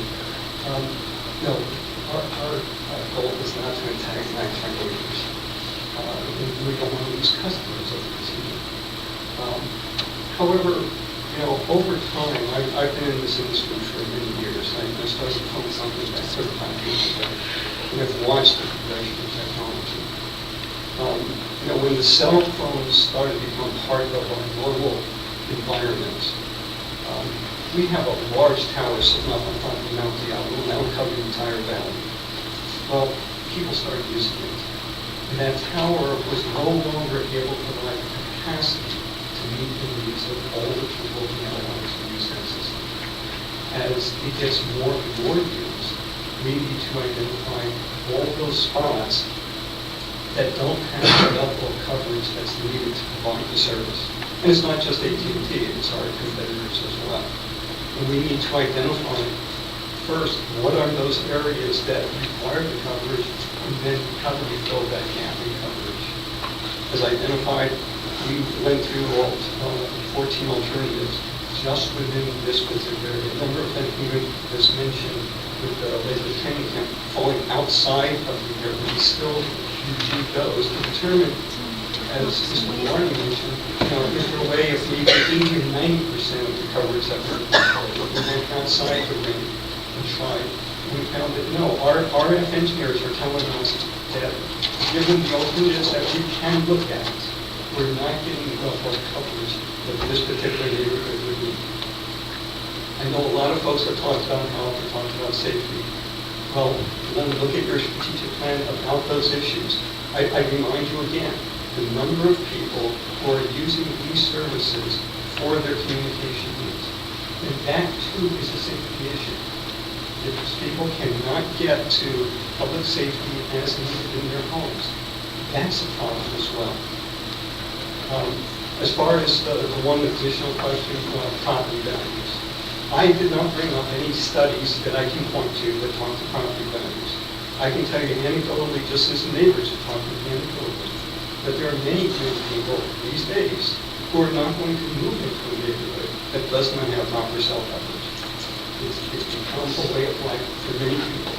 I challenge you to find me 20-somethings who do not use any more of the cell phone these days. It's just a way of life for a large percentage of our population, and it's growing percentage. Thank you. Do you have a question? I have one more question.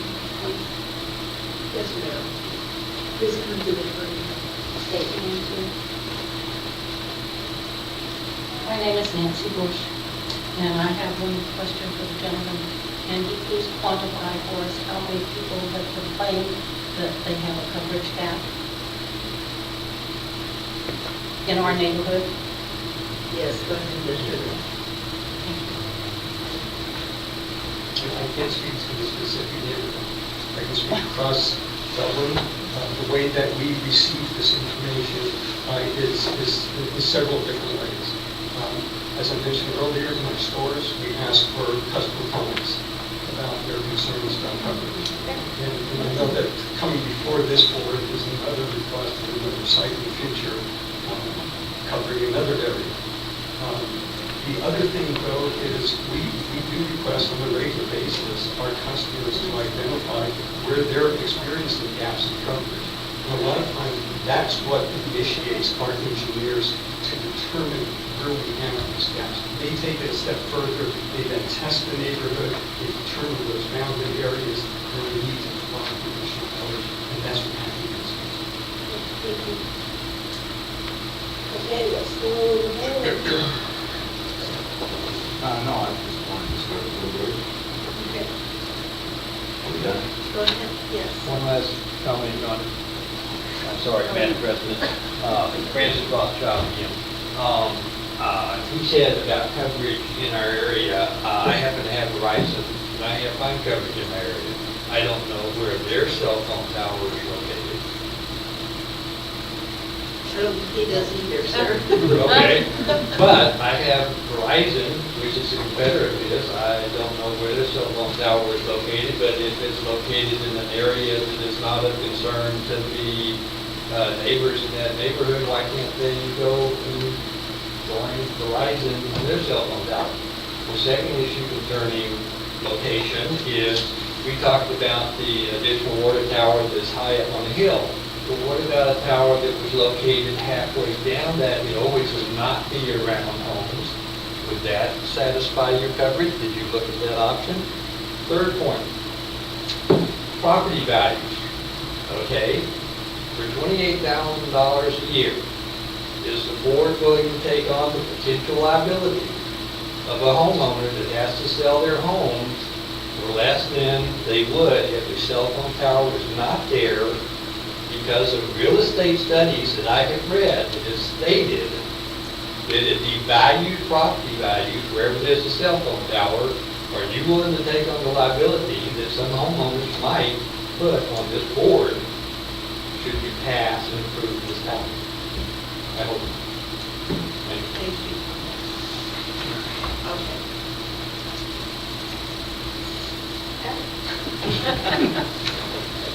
Well, first of all, I want to go back to our mission statement, why we're all here and why you are here. And that's to provide the best water and wastewater services we can. This potential cell tower proposal is not in our line of business. It's something we do not need to do. I cannot see for the life of me why we should impose this much anguish on our neighbors. It makes no sense to me. We don't need to do it. The amount of money is, compared to our annual budget, is trivial. I just can't see any way I can support putting in this proposal.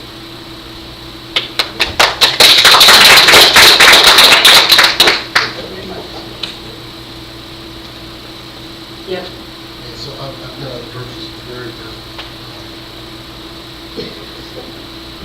Speaking now as a landowner, very clear in the record, speaking as a landowner, making no determinations about health, no determinations about property value, no determinations about zoning, speaking purely as the landowner of this facility.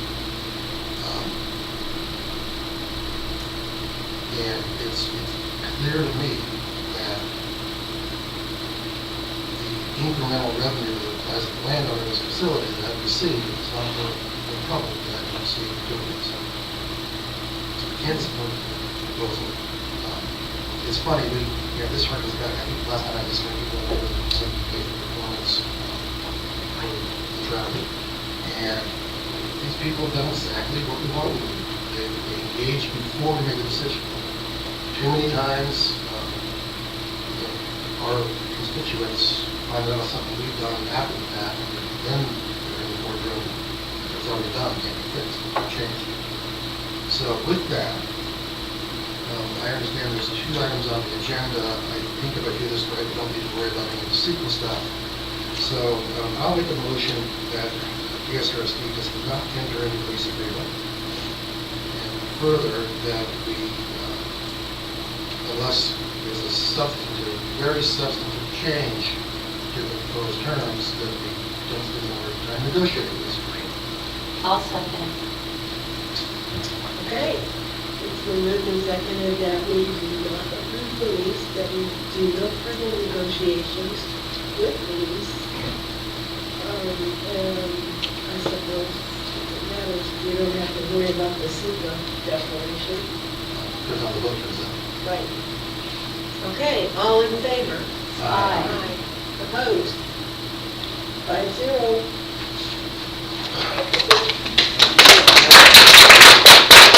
Thank you all for taking the time to do the research.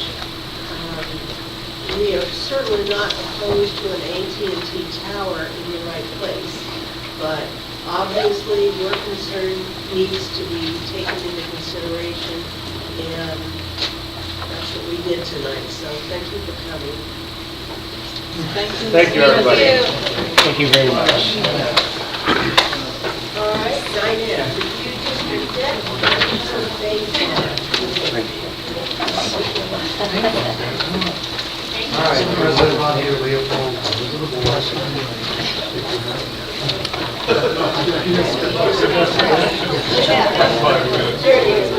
All right, guys, we have in front of you relates to strategic plan goal 142, review debt on an annual basis.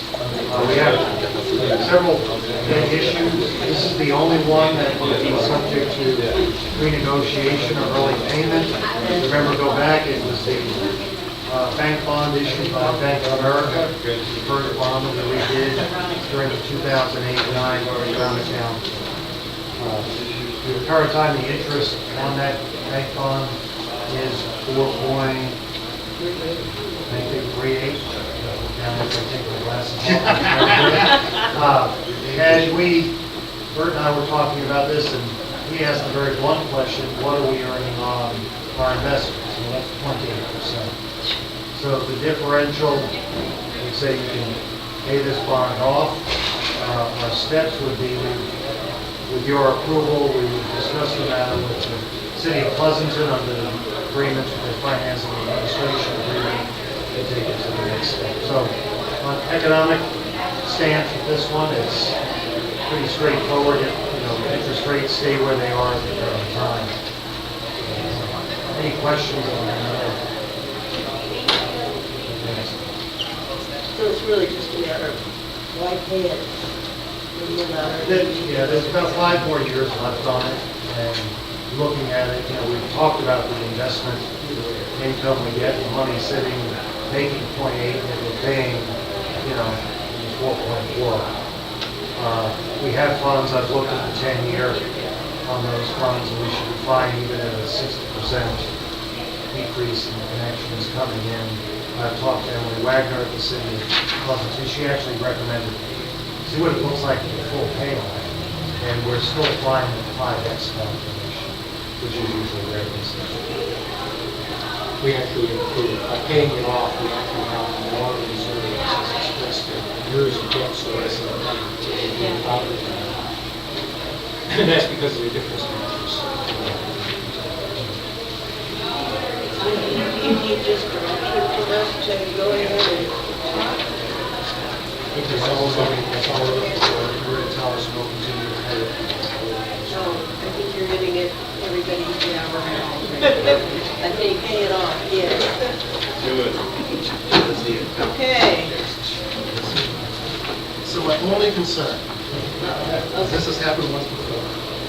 I think we funded OPEB right before the bond payment. Is there a scenario where this $10.2 million is going to be really nice to have pockets in the next 18 months? In the next 18 months? I think if you look at the 10-year, it goes with that fund where crazy second year of drought, crazy growth moratorium, we're starting to pay. Remember, this is the expansion. Again, we have more years of debt service than we have in the Yeah, that's it. Not much calculation. There's also sort of a management. I can support it, but in 2 years, if we wish we had that $10 million, I'm going to. Actually, the pay down we did the last time was this predecessor bond. And that's exactly the heart of the question. No. You're going to push it into this rule? Well, I mean, we're still on the, proceed with getting penalties, so that, you have to get president to buy in. It'll be the liaison. What's bond rates right now anyway? Isn't it 2%? I think when we talked, it was 2 point something, but that was until extending going out 10 years again. When the city of Pleasanton was a rail put back. Go for it. Okay, board member items. None. Yes? Yesterday, I attended the CCSTA meeting. Peters at Central Sands Coaches. He said, doing a good report on that. And the opponent wants a discussion was they intend, they voted to increase the dues. They needed to do that. But I'll submit it. Okay, I have this. Treats and trinkets from the Water Smart presentation that I went to, or Water Smart conference. It was really good. It's an annual conference and has become a keynote, an event where a lot of research projects on Water Smart and water savings project, I'm tired. Like latest and greatest technologies and research in water conservation and water efficiency. So there's 8 different tracks going every 30 minutes. And we, 2 staff members went, we all split up and went to different different presentations. This one caught my eye. I will leave it for you guys. But it's a way that the Valencia Water District tied together their GIS and their CIS system, enabling to graphically exhibit where all the rebates are in their service area. And it really allows a better marketing tool for being able to identify what types of rebates, fixtures, water conservation, it could tie it easily to an aqua. That was a really cool, it's a better marketing tool to where we can identify specific areas of who's needing to, or be more water conservation, conservation. But anyway, so I have a full report. I'm going to send it to all you guys. We also went to the Aqua Region 5 meeting. That was very good as well. Long-term reliability. We had a nice gentleman, Dr. Phil Duffy, who kind of spoke at a very global level about the weather conditions and how they're not predictable, but yet what they're seeing is more northern, like we're considered in the northern half of the United States. We're more wet, we're going to keep more wet, and the southern part is going to get drier. And just a lot of, snowpack is going to be more, precipitation is going to be more rain than snowpack, which we've heard. So it was good. It was very informational, both George and me and that. But I have all the goodies, and this is from, it's a new device you can stick in to your, in water, you can water here and put it in your plants or in your tree, and it has a little filter in here, keeps the water and it releases it, so it's below the ground. It's a very useful tool. I bought a few, of course, we have different sizes, so I'm going to leave these here in the district, but I have brochures, I have a whole bag. But it was definitely well worth it, and there's a lot of new technologies, a lot of fixtures, a lot of stuff going on that I think is really beneficial given our drought situation. That's it for me. Oh, and thanks to staff, they were great. It was a really good presentation. Good event. Highly recommend going again. It's so nice to have a board member that's worse than you about bringing stuff back. Rich. Thank you all for approving my tour, which unfortunately I left to attend. Some fines more stuff, because somebody had, the CFO, was a manufacturing company, very hard to do every few days. So anyway, it's approved, I'm not going to be able to loss some of it, so I just want to express my appreciation for moving. I did a lot of things in the last 2 weeks. I attended a little tribute to Joe Buchanan by the Tri-Valley United Democratic Campaign. We presented her with a beautiful vase that Sue Stevenson picked out for me and had it arranged with roses, just a way to say goodbye to her because this, she's turning out.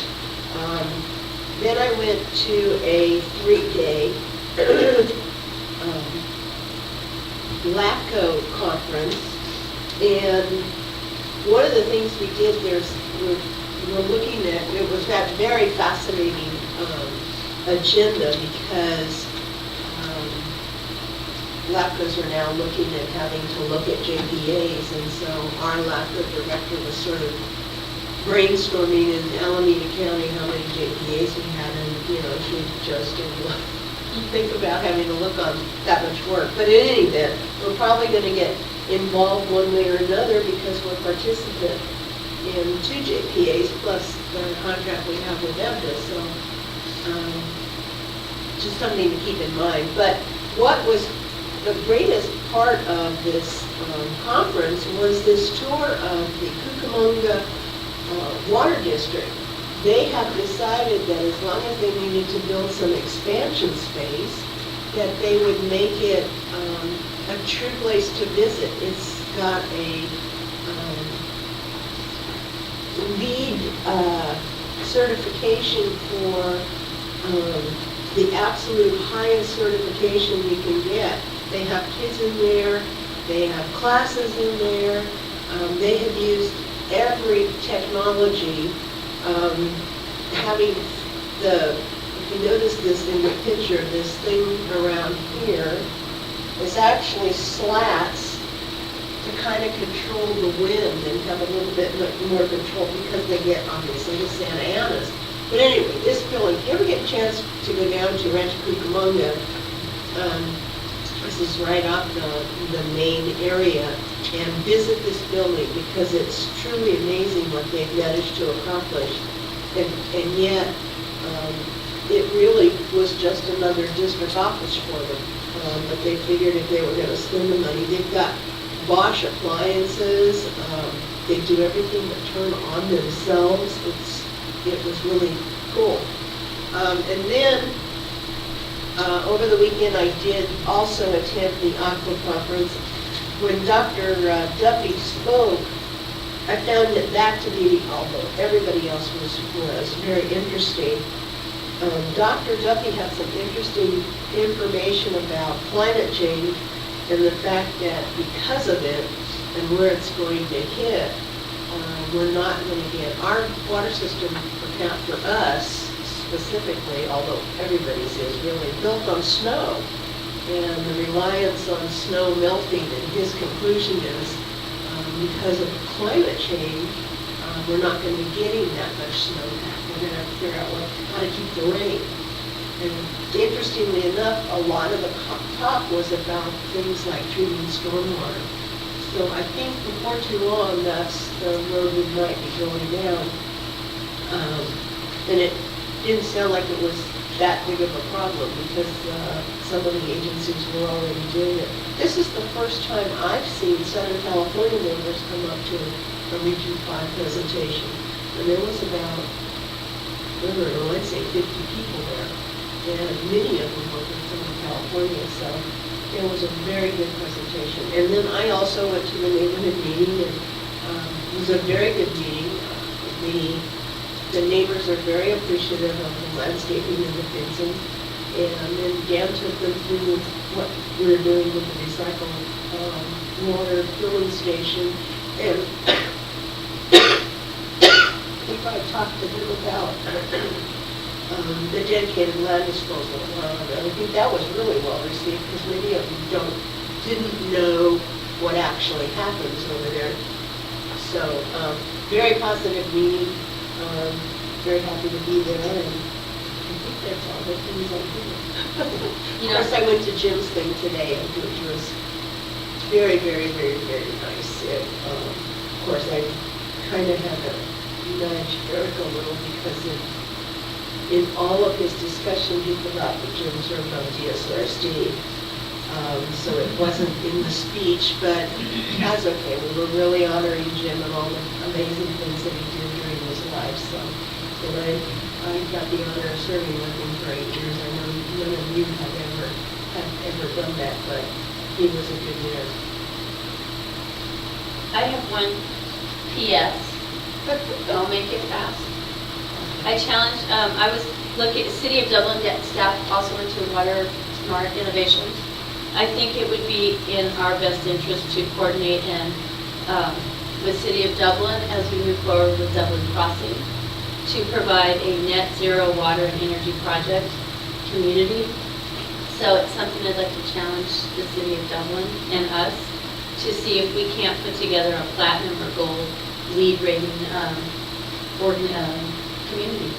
We can tie, I look at it as like the rainbow of west and east. Dublin Well, tying it together. There's How's that for esoterics? There's planning going on right now with the one in the Camp Parks property and another one, I can't think of where it's at. No, it was not just Camp Parks one, because we have the museum, so the museum, we were there. There's another one going on right now because I received notification as a Dublin Fine Arts person, they want a Fine Arts person there to be part of it, so. But I really think that that's something that we could really tout as the council goes forward. I know everybody's worried about how much the construction's going on right now, and I think this would be a community that would be really neat to see net zero. So anyway, that's my piece. Of course, I would be interested to see how, if they think our city hall is a Taj Mahal, if they saw this building. And I forgot one thing, Tracy Skyers from Brown and Caldwell has been giving me things as she cleans out her office.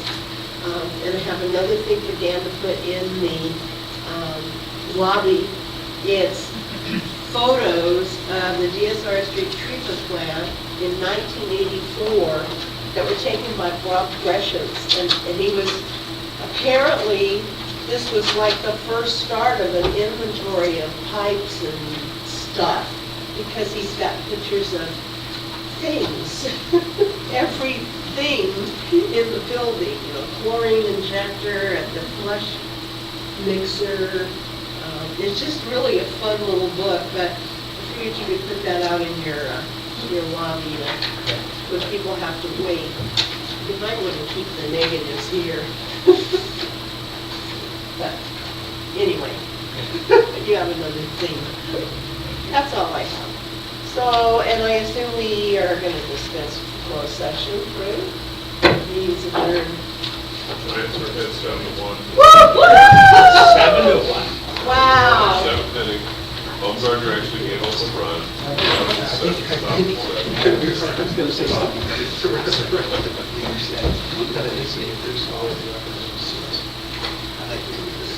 Tuesday. Scratch it up. I'm gonna make sure he said, oh, you were part first. Yes. So I missed it.